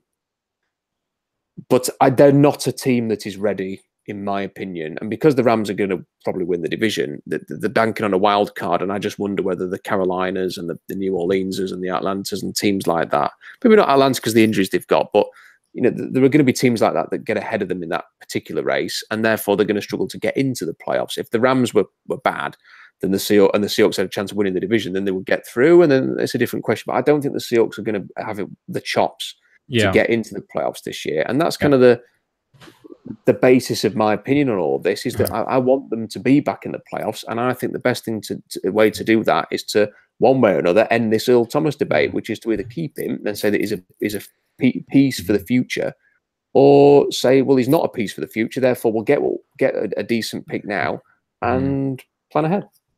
Well, yeah. Let me just do my quick rundown of why I just think the Seahawks absolutely have a chance, and then that's it. And then you can rebut what I say, and then we'll wrap up today's chat on the Seahawks. And this is just for my own. I'm just speaking out. I'm no pre-planning. We'll see what happens here. But this is why I think that the Seahawks, it's so early and that they could be a lot better than the team that even you saw in the first couple of weeks. This is a team that hasn't played with Doug Baldwin, for one. I mean, they have not played with Doug Baldwin all year long, and Doug Baldwin is their best receiver by a far, it's not even close. He's one of the top 10 receivers in the NFL, and he changes the entire offense, and the team never plays without Doug Baldwin, and Russell Wilson never plays without Doug Baldwin. So this is his first time having to make those adjustments without having his most reliable player. And I think we've all been in situations, if you've ever been in charge of something or if you've ever worked on something for a long time, like, if I don't have my most reliable writer, the fucking site changes. And it's like, you have to make, you just all of a sudden you're making adjustments, and it's the first time doing it. And I think Doug Baldwin is so underrated that we don't even give any credit to the fact that the Seahawks are playing without Doug Baldwin right now. And then that's going to change the offense immensely. And it's going to change Russell Wilson a lot because he needs to have Doug Baldwin. And I think against the Dallas, 3 games in, it starts to get a little bit better because, you start to figure out, like, what are your strengths when there's no Doug Baldwin? Because you've never had to go through this before. And, in the preseason and training camp when he was dealing with his knee injury, it's just a thing that, they didn't figure it out at that time. They had 15 receivers in camp and just never figured it out. And then you go to Brandon Marshall, 3 times on Sunday, and he drops those passes, and it's all of a sudden it's something that you don't have. And I can't also say that Doug Baldwin will come back at any time soon, or that he'll be the same Doug Baldwin. But I'm open to the fact that when Doug Baldwin comes back, it'll change the offense immensely, and maybe he can come back in the next few weeks and give the Seahawks an opportunity in the second half of the season that we're not even giving him credit for. And that's one of the big things for me is Doug Baldwin. I think on the offensive line, can they expect improvement as the season goes on? Perhaps, I think like there was some positive takeaways this week against the Dallas Cowboys, facing off against, DeMarcus Lawrence and, some pretty good players in the front seven there. And they came away pretty good with Joey Hunt and J.R. Sweezy playing in those new positions and DJ Fluker making his return. And, we didn't even nobody is talking about DJ Fluker coming back in the 32 carries by Chris Carson, whether or not, because that's what you said they signed DJ Fluker to do. So if they signed DJ Fluker and Ed Dickson to change the offense, and then they don't have those players, we can also expect that maybe that the offense will change when they have those players. So it's something to keep an eye on for me is, getting back that player. And if Ed Dickson comes back and after the bye week and Ed Dickson becomes a part of the offense, and suddenly you have Dickson and Disley on the field at the same time. And I think the maturation of Will Disley at this point, I think we have to say that Will Disley is a quality NFL player, even if it's like early in his career. And I've said, don't judge players early in their career. I think he's clearly, at least in like, there's a good chance this guy's better than a 4th round pick. So I'm hopeful for that. I think the fact that they did start to make some changes with Chris Carson this week does signal that maybe the offense will get better and become more defined and center itself around a running back like they had in the previous seasons that were good. And that's something to keep an eye on. And sort of like, I want to like throw out those first couple of games and also say like, that's some of the things that you want to, it's harder to make the playoffs when you don't win those games. But I think everybody in the NFL is figuring themselves out in those first couple of weeks. And the Seahawks lost by 3 points to the Denver Broncos. That touchdown call for Demaryius Thomas was bullshit. The fact that they overturned it was bullshit.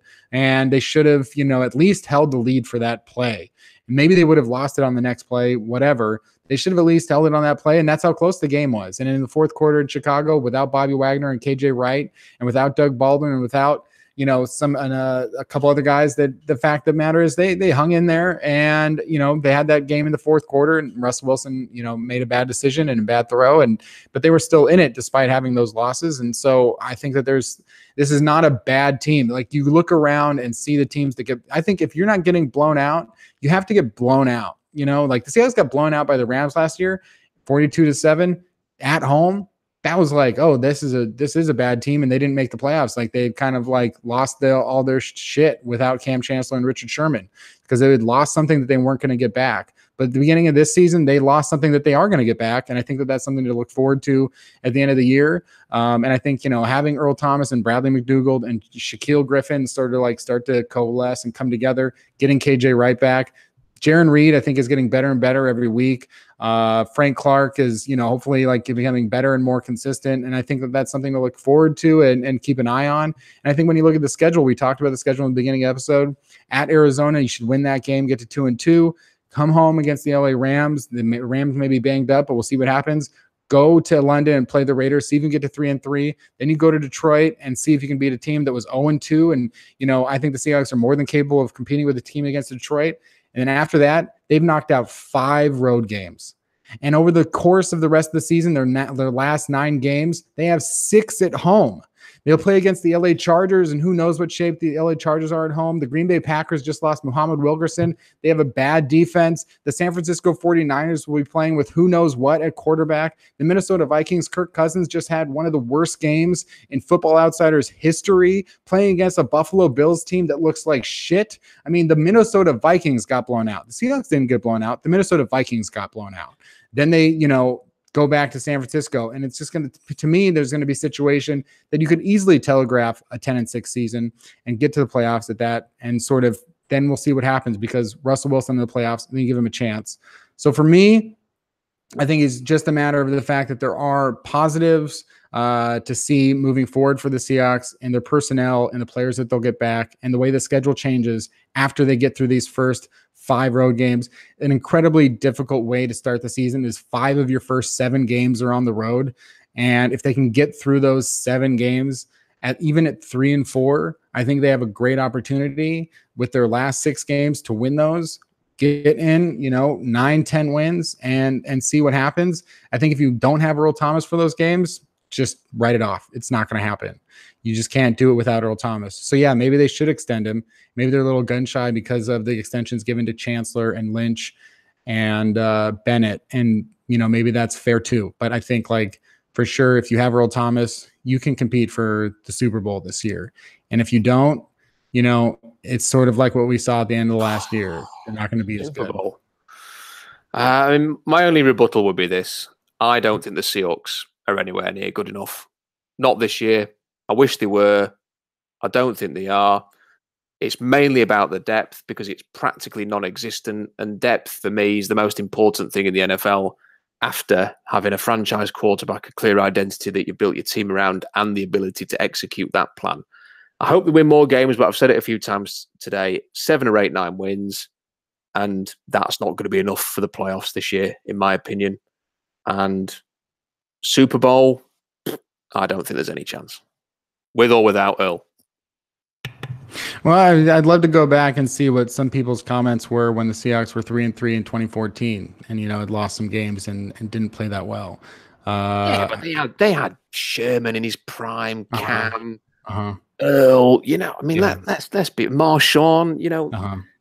Listen, it was all crumbling. I mean, the Percy Harvin drama was right at the height of everything there.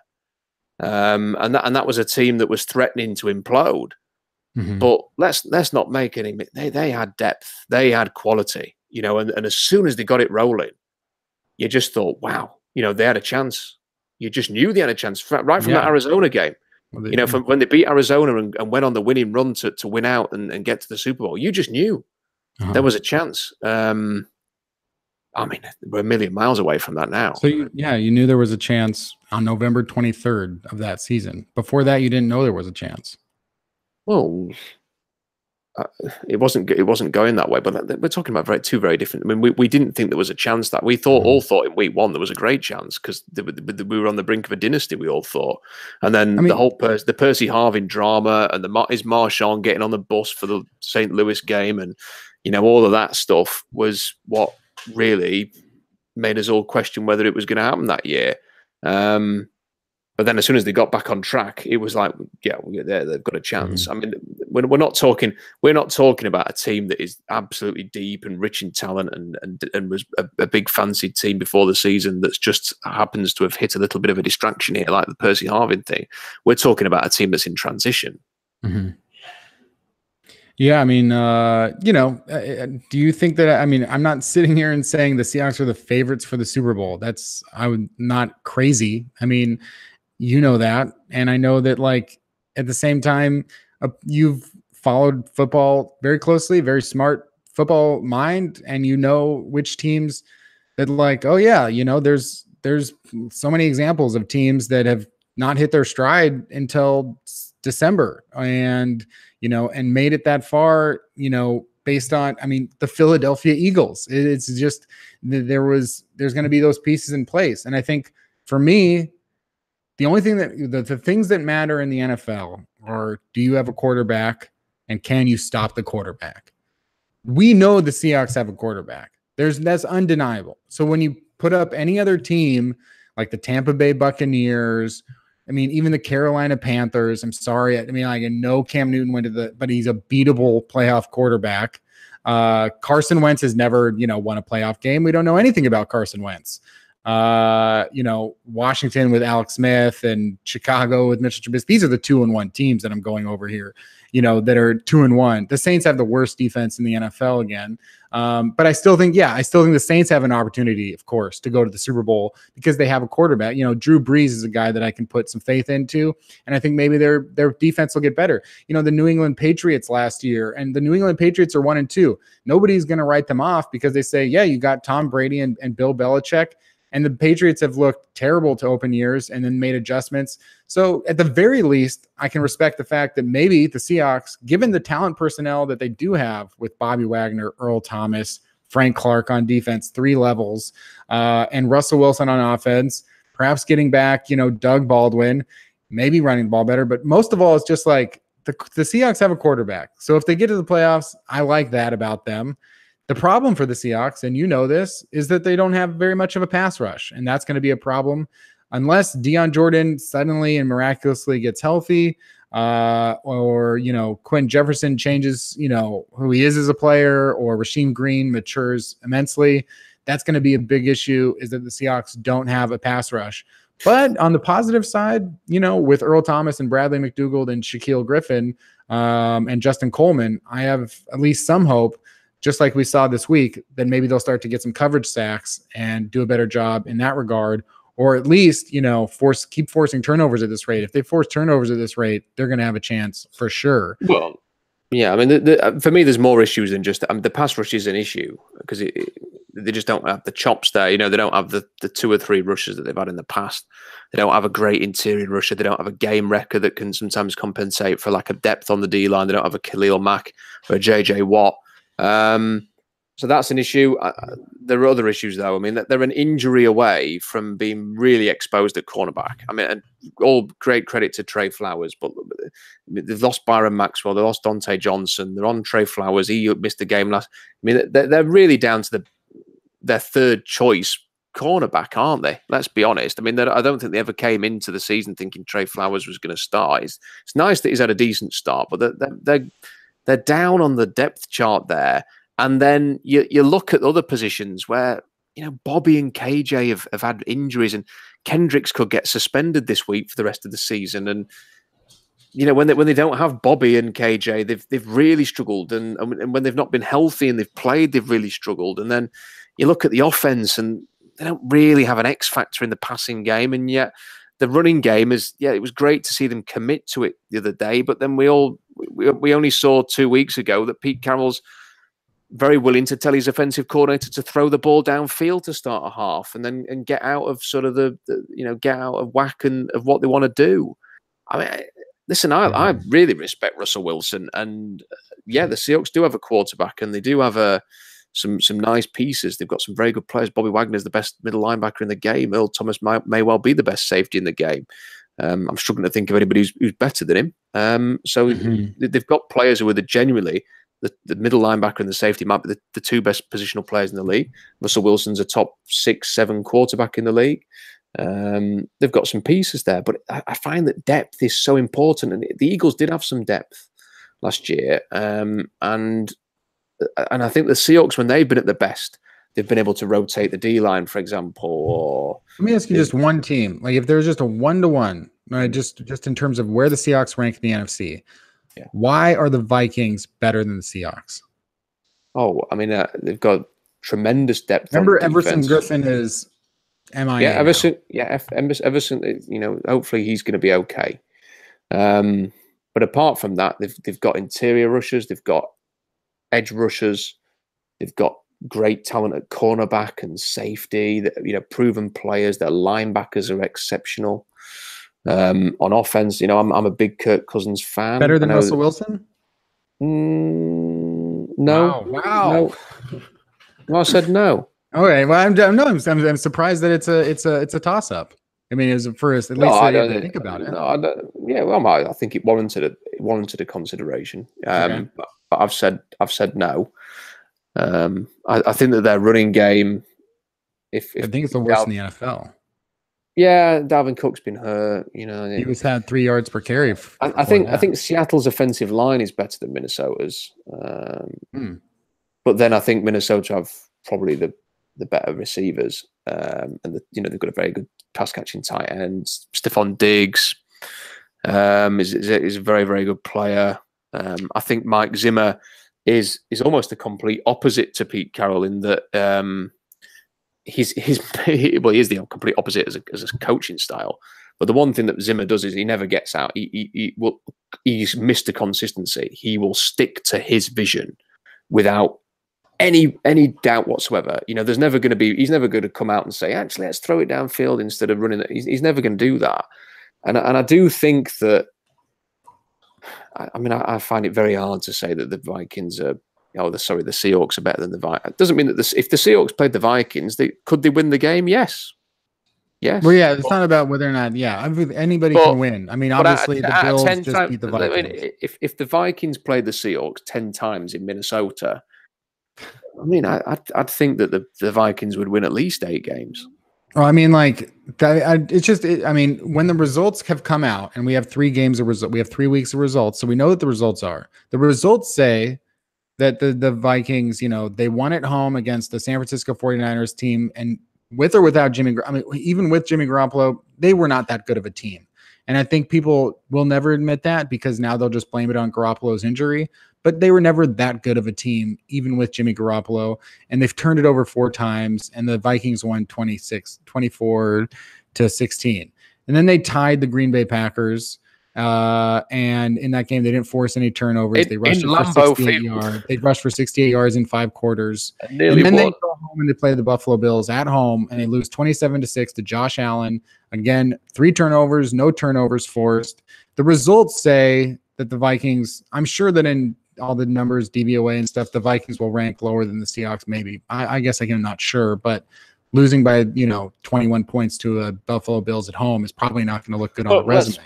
Let's also add to that. They were 1 game away from the Super Bowl last year with a weaker quarterback, and they've not lost any pieces since then. They've actually added people like Kirk Cousins and Sheldon Richardson at the start of this year. Yeah, they had the tie with Green Bay, but that is a Seahawks haven't come close to knocking off the Green Bay Packers in Green Bay in the 3 games. We're talking about right now. And you can definitely argue that the Seahawks would go to Green Bay and lose, and that'd be fine. Yeah, and they probably would do. But do you think the Seahawks would lose at home by 21 points to the Bills? Well, I think we can admit that that's a bit of a freak result. The Green Bay game was last week when they tied with Green Bay. They could easily, if they'd actually got not the second coming of Blair Walsh as their kicker, they would have won that game.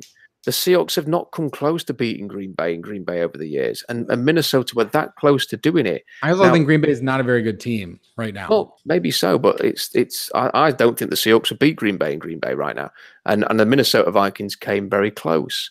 I just don't see any. I don't see any reason at all to think the Seahawks are a better team than Minnesota. No reason. There's not one reason of any reason that you could give. Not record, not the loss to the Bills. Even if the Buffalo Bills, if there's no reason that the Vikings Kenny, we've just seen the Seahawks play 2 horrendous games in Denver and Chicago. I'm sorry. And yet they almost won both of them. But they didn't. And a 21-point loss cannot compare to a 3-point loss in Kenny, they could have got blown. Kenny, they could have got blown out in Chicago, but they didn't. They were terrible. But they didn't. Terrible. And the reason was because the defense is good. So if you go 1-to-1, Harrison Smith and Earl Thomas, we can go. The defense played better than anybody expected in Chicago. Well, maybe they're that good. The defense played better than anybody expected in Chicago. The Seahawks were awful. It was practically unwatchable. They were terrible, Kenny. I'm sorry. So you have 3 games to sample from, but you have 3 games to sample from. So do they all have equal weight or no? Well, I think pretty much we can say that Minnesota's had a somewhat inconsistent start where they've had flashes where they've looked terrific, I think, and they've had flashes where they've looked impossibly bad. The Bills game being the obvious example there. But I think when you look through their roster and the fact that they were one game from the Super Bowl last year and have improved their roster since then with Kirk Cousins and Sheldon Richardson, another draft class has come in. I think you can. I think they're pretty much. I think most people would say that they're one of the better teams in the NFC. And when I look at the Seahawks, I'm sorry, but listen, if we were having this conversation last week, this would be absurd. I mean, but we had another week. The Seahawks have won one game against the Vikings have won one game. A pretty average Dallas. Let me finish. A pretty average Dallas team, and we're now what we're gonna say that they're a comparable team to the Vikings. Teams every single year go to the playoffs or go to the Super Bowl and are bad the next year. So even if you took the Seahawks out of the equation, couldn't you at least see a scenario in which the Vikings are worse? Because the Seahawks went to the playoffs and went to the second round of the playoffs and then added Sheldon Richardson and got worse. So there has to be situations in which, because Kirk Cousins is replacing Case Keenum, but he's also replacing a Case Keenum that did very well. So he is replacing a quarterback that did very well, even if that's not the Case Keenum that we would expect all the time. And, offensively, Dalvin Cook rushed it 28 times for 78 yards and then got hurt. They do have really nice, weapons with Thielen and Stephon Diggs, but they're not even really playing that much better with Kirk Cousins. Let's put it this way. If the Seahawks didn't add Sheldon Richardson last year and get worse, if the Vikings running game is the worst in the NFL, if they lose Xavier Rhodes to injury at about week 6 and in the same game lose Harrison Smith to retirement and also have their best defensive end play with an injury for the whole season, having lost their second best defensive end in week 3 to retirement. If all of those things happen, then that's a comparable situation. I mean, the Seahawks are 1-2. I see two scenarios. Either the Vikings will, as everybody expects, be probably far better than the Seahawks this year. That's the scenario I still think will happen. Or 2, the Vikings will be the greatest underachievers this year, and as a consequence will be worse than everybody expects, and it'll be a surprise, and it still won't mean that the Seahawks get to the playoffs. Okay, we can at least get some credit for saying that if the Vikings are bad, can I at least get some credit that I called them bad now, or it's gonna. If you can come up with logical, I mean, if you come up with they're 1-1 right now. Their next 2 games are at LA and at Philadelphia. What's the record going to be in 2 weeks? Well, when the Seahawks went to the Super Bowl in 2005, they started 2-2. Okay, yeah, I'm not just the Vikings. They're 1-1. Their next 2 games are at LA and at Philadelphia. Mm-hmm. Yeah. So what's the record going to be? Don't know. What's your prediction? I think they may well win one and lose one. Okay. And I don't think we'll be any clearer after the 2 games. Right. If that happens, if it's 1-1, that I don't think we'll be any clearer as to whether or not they're going to deliver on the. I mean, my feeling is that what if the Vikings have a worse record than the Seahawks this year, it will not mean that all along Seattle were as good or better than the Vikings. It'll mean that the Vikings have had an absolutely disastrous season, which will either mean they've had a lot of injuries or they've just completely not delivered for whatever reason, and will be a huge disappointment and a shock. But I think actually when you look at both teams, I really struggle to find any argument whatsoever other than the fact that Wilson's a bit better than Kirk Cousins that would suggest that, yeah, you could make a case for this. The Seahawks were bad. They were really bad in the first 2 games.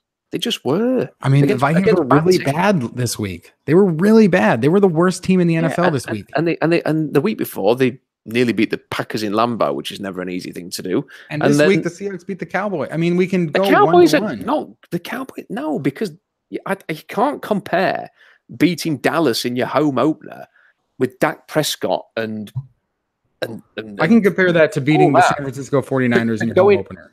to go into Lambeau and beating. No, but they didn't beat Aaron the Packers. Rodgers. Or nearly beating. And they nearly beat the Broncos. I mean, there's still just the whole thing is. You're talking about Aaron Rodgers and Case Keenum.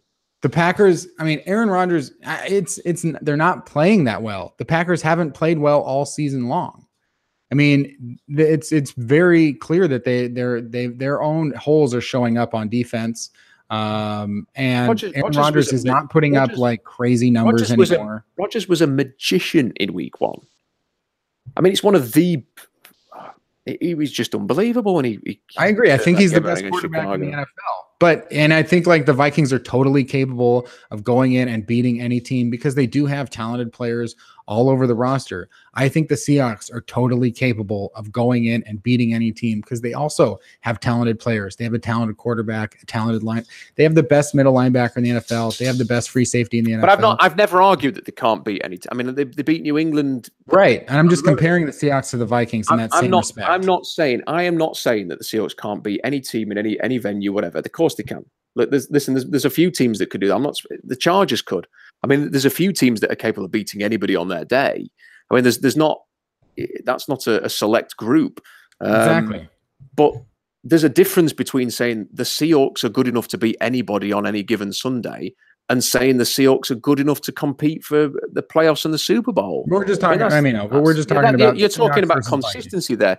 You're talking about a level of what are the Seahawks capable as in their current form of being consistent enough to launch a legitimate playoff run? No. Are the Vikings? Yes. Doesn't mean it'll happen for either team. It doesn't mean that the Vikings will and the Seahawks won't. But it's just logic to me to sit here and make that assertion. It's not. I don't think I'm being bold at all to say that. I don't think I'm being bold either. I mean, it's. I think if you're going to make a comparison between the two in their current form, I think if you polled 100 people, that maybe a couple would agree with you. Well, I don't know, Rob. I'll ask 100 people, but like it's something where it's very easy to sit here and just be like, my argument is the 2018 results on the field.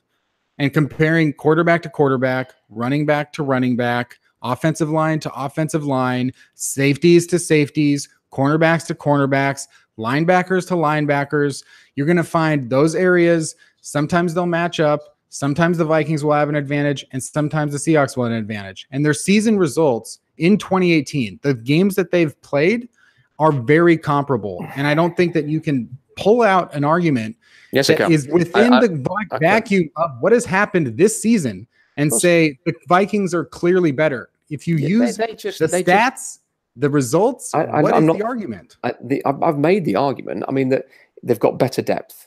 Who did they beat? I'm making the argument, Kenny. They've got better depth. Right? Example. The defensive line, their linebackers, their cornerbacks. The Michael, you just praised Michael Kendricks as being a great pickup and that they now have depth, and we don't know if he's going to get suspended, so we can't use that against him. He doesn't know he's going to have him this week. I mean, there is a suspension coming. If it's not this week, it'll be next week or the week. It's coming. But we don't know that. You said it yourself that there's no way to know. Finish the sentence. KJ Wright is not healthy right now. He's not. And Bobby missed last week. We might be looking at Bobby and Austin Calitro for the next 3 weeks. I mean, you can't compare that to the Vikings currently. Here's the thing: the Vikings have a quarterback. Whether he's better than he's a quarterback that you can win with. He's proven that he's a successful NFL quarterback. He's not a bad quarterback. He's a good quarterback. They have running backs that are talented. Their offensive line isn't very good. I've made that point. Their receivers and their tight end combination are better than the Seahawks currently because Doug's not out there. He's not, and we can say that Doug could be out. But when's Doug going to be back? We don't know. He's had one knee injury, and now he's got another knee injury with the other knee. I mean, is it going to be one of those years for Doug? I hope not, but it could be. And then you look at the defense, the depth, the comparison between the two defensive line. I mean, just even without Everson Griffin. Can you name the defensive end that started this week for the Minnesota Vikings? Daniel Hunter. No, out in place of Everson Griffin. His name's Stephen Weatherly. Nobody's ever heard of him. Have you heard of Anthony Barr? He's not the starting defensive end, Rob. It's a different position. Yes, I'm aware of that, Kenny. He doesn't have to be the starting defensive end. The point is the pass rush. I mean, like, crikey, you've got Sheldon. But you cited their defensive line depth as a strength over the Seahawks. No, let me finish. They've got Sheldon Richardson as an interior. He's not a bad player. They've got considerable depth on the defensive line. They've got a great nose tackle, probably the best that there is. They've got a very good Sheldon Richardson, good player. They've got Danielle Hunter. They've got Anthony Barr, who's kind of their Sam Leo.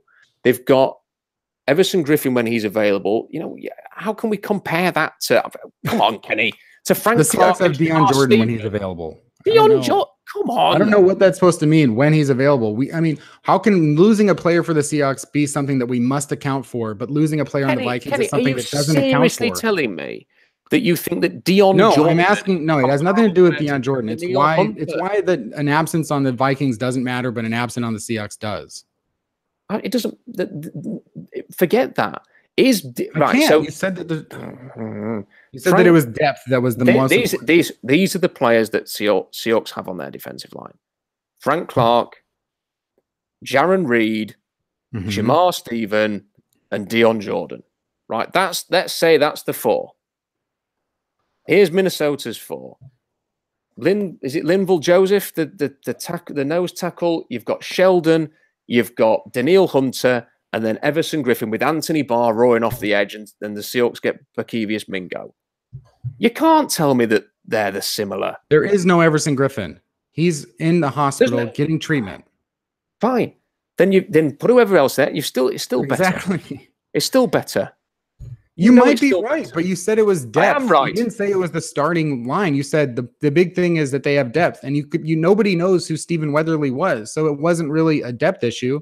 And saying that Everson Griffin being one of the most important key defensive, if the Seahawks had Everson Griffin and this was the situation he was in right now, we would be talking about it in a totally different light of saying like, the Seahawks don't have him right now. It's something that we have to account for when comparing the Seahawks to another team.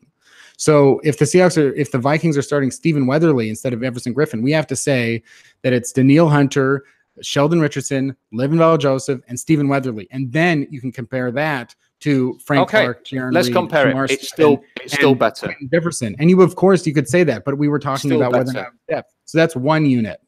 But we're not talking about the safety unit. We're not talking about Bobby Wagner.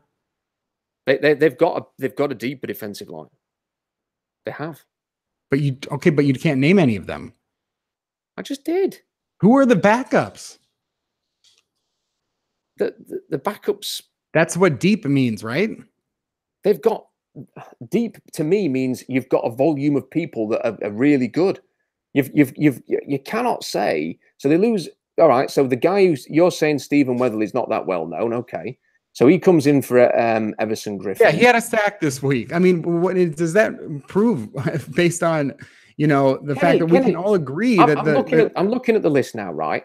So Tom Johnson was on the Seahawks not so long ago. He's there. You've got Jalen Holmes, who I loved going into the draft this year. Fourth round pick. Big fan of his. They've got Sheldon Linval. They've got Everson Griffin. All right, you're saying he's not available. He's still been there, and Danielle's there. And they've got Anthony Barr screaming off the edge. How can you say that's the same as the Seahawks?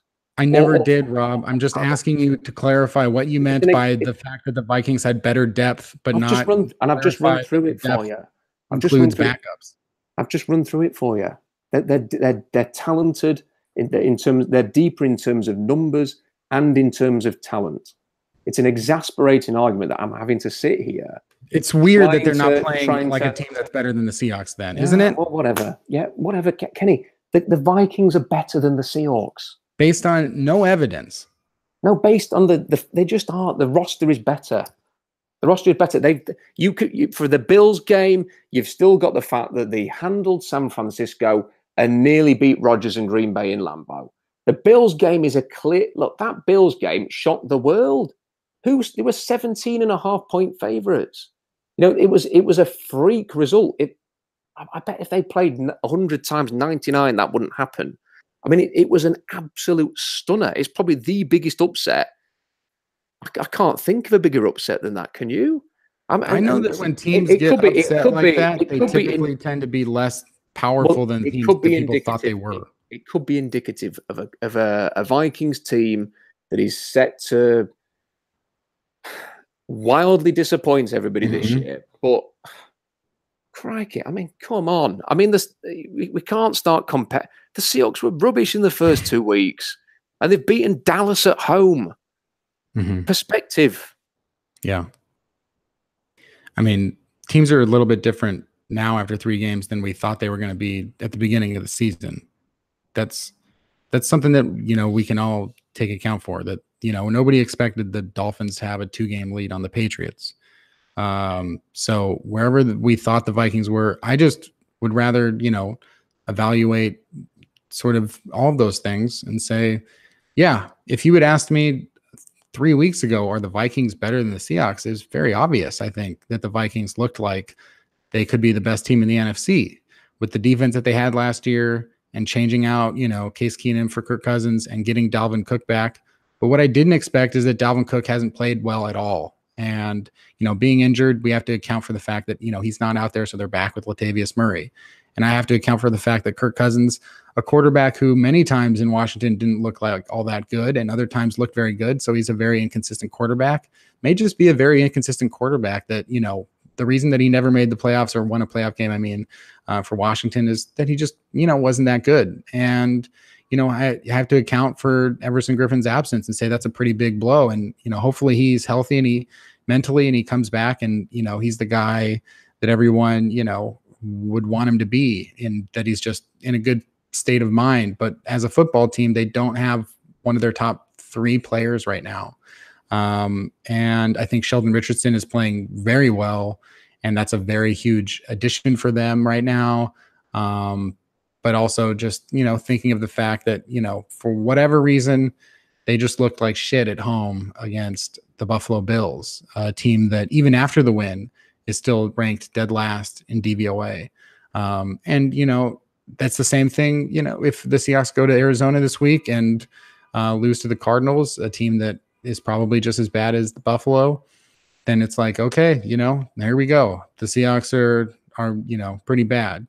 After 3 weeks, they're better than I thought. Consider that it could just have been just a real bad off day, Kenny. I mean, the 2 previous weeks, Minnesota didn't play badly against San Francisco or Green Bay. They played very badly against Buffalo. Maybe they took their eye off the ball. Maybe there was some complacency there. Maybe they just thought they had to turn up against Buffalo, and Buffalo was so bad that they would get the win. And maybe they just switched off and got smacked in the face, because that's what this league is about. The moment that you think you've got it made in this league, that's when you're in for a rude awakening. And I think that's what happened to the Vikings. I think they rolled into town thinking this is a bye week. We're going to go and beat the Bills. We're 17.5-point favorites. And I think they got smacked in the chops. And if anything, do you know what? I wouldn't want to be the Rams playing them right. Maybe the Rams will destroy them this week. I don't know. The Rams are a really good team. But it's Thursday, so... Yeah, they're a really good team, the Rams. So they might destroy the Vikings. I don't know. I don't think we'll learn. I don't think we'll learn that much if that happens, because I think the Rams are legit. But I don't know. There'd be part of me, if I was a Rams team, thinking they ain't going to make that mistake again. The Vikings are going to be. They're going to want to prove that they're not as bad as they showed at the weekend. So I'm looking forward to this Thursday game. I think we'll learn a lot about the Rams actually from this, and how they can handle a team that will be very, very determined to make a statement on Thursday. Well, that's that. The Seahawks, I don't know. I don't know at what point we'll be able to, Rob, me and you sit down and say, well, what do we think now? It sounds like regardless of results in the coming weeks, it won't really change anyone's opinion. I'm very happy to change my opinion. If they win the next 5 games and look terrific, I'll definitely change my opinion. I mean, I'm not saying, well, my opinion is the Seahawks are a 7-8-9 win team today, and therefore that is it until the end of the season, and I will only be proven wrong on the day that they win their 10th game. I mean, if the Seahawks look great in the next 3 weeks and they beat the Rams, they beat the Cardinals, and they beat the Raiders, and they go into the bye, 4-2, then I'd be very willing to to reanalyze and change my opinion. I'm not stuck to this at all. I'm very happy to sit here and talk about the positives from the Cowboys game. I'll sit here and reflect on the things that were better against Dallas that didn't happen against Chicago and Denver. But I know where we were just 3 or 4 days ago. I know where the fan base was. The fan base were talking about this being the last season of Pete Carroll. The fan base were talking about, whether to trade Russell Wilson. I know I've never been one for that conversation, but that's I think a reasonable person didn't listen to the fan base. No, I listen to I'll always listen because I think it's important to sort of listen to what people are saying and to hear opinions that are not just your own, so that it helps you form your own opinions better. I think when you're listening to other people, and I think with this particular Seahawks situation, I didn't see anything encouraging really from that Denver and the Chicago game, and I'm glad that we have seen some green shoots of positivity from the Dallas game, but I do think some perspective is required. That we're a team in transition. We're a long way from being a contender, and we're going to need to see a bit more before we can talk about the playoffs. For me.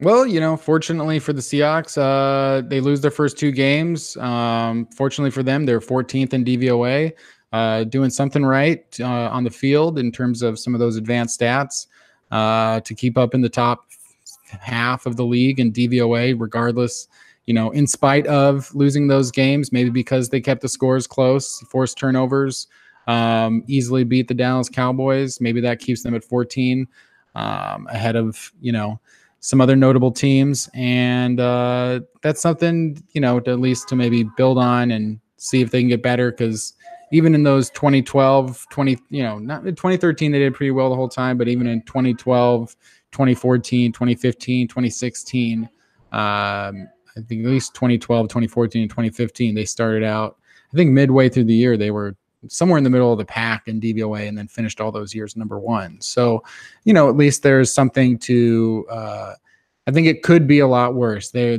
as a 1 and 2 team, you could easily be in the bottom, 10 or 5 of DVOA. And for whatever reason, right now they've got the number 6 defense, but the problem is they've got the number 26 offense.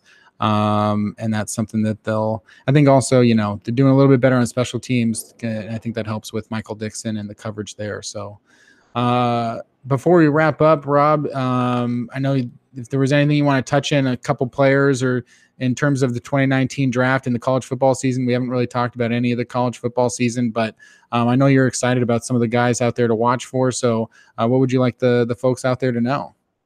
Well, I think it's a really positive draft for the front 7 on defense. I think that is going to be has to be a focal point for the Seahawks early in the draft. I mean, there's always an opportunity when it gets to free agency that they, maybe they get a Grady Jarrett, maybe they get a Jadeveon Clowney or DeMarcus Lawrence, or, one of these big name free agent defensive linemen that are going to be potentially available in the offseason. And if that happens, then maybe it would open up other options. But I do think that the defensive line front 7 is going to be a focus in terms of the draft. It seems pretty obvious.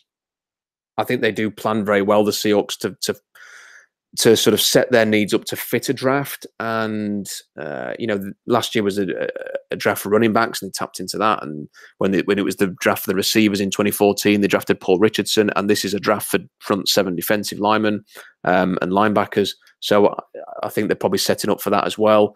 The players that I would sort of highlight that have really sort of impressed are Brian Burns at Florida State, long, lean, very athletic, great motor. Florida State looked horrendous, but he looks very good. Had this incredible interception on a 2-point conversion attempt at the weekend. Sort of jumped up and tipped it up into the end court. It was an incredible play. He's had sacks. I just think he really is showing a lot of first-round talent there. I think he's a name to watch. Brian Burns is the kind of like long, lean player that they like. I think DeAndre Walker at Georgia has had a terrific start for Georgia. He's kind of that intense, physical, could play a bit of linebacker, could play a bit of Leo, gets after the quarterback, but it's tenacious, loves to hit, very strong in the tackle. Had a bit of a set to with a teammate a couple of weeks ago. He's kind of a fiery character, and could have a bit of that Bruce Irvin type of intensity to him. I think DeAndre Walker is a very underrated player. I think he should get a lot more attention than he does. And I think just to sort of touch on a couple of other areas, watching Alabama, and I've tried to watch a lot of Raekwon Davis because I think he's just so big and athletic and, you know, a player who can destroy the interior. But Isaiah Buggs just keeps making plays, and he's not somebody that I think he could go in the top 40, 50 picks. To look at him, you wouldn't say, well, there's a star in the making, because he's not long and tall and lean. He's almost got the Courtney Upshaw type of body going on there, which is kind of squatty and you know, bulky. And yet he just keeps making plays. I think he had something like 3 sacks against Texas A&M at the weekend. And just watching him, he just kept making stunting inside, winning off the edge, just relentless, just constantly around the quarterback and the ball, and constantly making plays. And I just feel like maybe we need to see him test, because he doesn't look necessarily the part, but if he tests really well, maybe he's a better athlete than he looks. And Isaiah Buggs might be a player to keep an eye on. And then I'm going to have to keep mentioning them because they just keep showing up every single time you watch them play. That is the Clemson quartet: Christian Wilkins, Dexter Lawrence, Clelin Ferrell, Austin Bryant. It was Christian Wilkins' turn this most recent weekend to have the big game in a win for Clemson. Clelin Ferrell got a touchdown. It was bumbling around, and he kind of just caught it in the end zone. Lawrence and Bryant a little bit quieter this week, but in previous weeks, the 4 of them have been taking it in turns to make plays. I think they're all destined to go in the first round. I think if the Seahawks were to come out of the first round of the draft and someone said they drafted a Clemson defender, you should be pretty comfortable with that, because they're just a really well-coached group, and they're really, really talented. And I just think, you know, there are names that I could mention as well. You know, Devin White, LSU, Ed Oliver, Houston, Derek Brown at Auburn. You know, other players too. But really, I just think there's a great opportunity there to get a front 7 defender in the offseason, in the draft. And I look forward to seeing the rest of this season play out, because I just think it's going to set up for a really interesting draft. And just a quick shout out to Steven Montez at Colorado. I think he's the best quarterback that I've seen so far. Quarterbacks always kind of move up the boards quickly and get drafted quite highly. I know Herbert at Oregon had a decent game against Stanford the other day. I'm looking forward to seeing a bit more of him and if he can stay healthy. But I think Steven Montez is also another name to keep an eye on there at quarterback, as someone who could rise. All right, there you go. Some of Rob's players to watch in college football and for the draft next year, and we'll keep an eye on those guys. That wraps up this episode of 3000 NFL Mock Draft. You can follow Rob on Twitter at Rob Staten. Go to SeahawksDraftBlog.com to check out his wonderful work over there. Obviously, FieldGoals.com for some of the stuff that we are doing over the Seahawks over there. At Field Goals for moi. And this show is semi-regular, so subscribe to Seaside Chats with Kenneth Arthur to get it semi-regularly in your devices. And that's it. Obviously, me and Rob are friends, so it's all good. A little bit. Listen, there's nothing wrong with a fiery podcast every now and again. No. I think people like to hear passionate football talk. I think if me and you just sat here agreeing with each other all the time, Kenny, I don't think that they'd enjoy it as much. So. No. Sometimes it's good to get into a meaty topic, and let's just be grateful it wasn't about the running game this time. And it could have been, because it's a hot topic, and especially this week. The Seahawks take on the Arizona Cardinals in Arizona on Sunday, the starting NFL debut of Josh Rosen. I think it's a good opportunity for the Seahawks to do to him, what they did to Dak Prescott. Obviously a very, first time out there, but we'll see. The Seahawks have lost to lesser quarterbacks before. So we'll keep an eye on that and come back to talk about the Seahawks next time. Until then, this has been 3000 NFL Mock Draft. Come back next time for a brand new draft.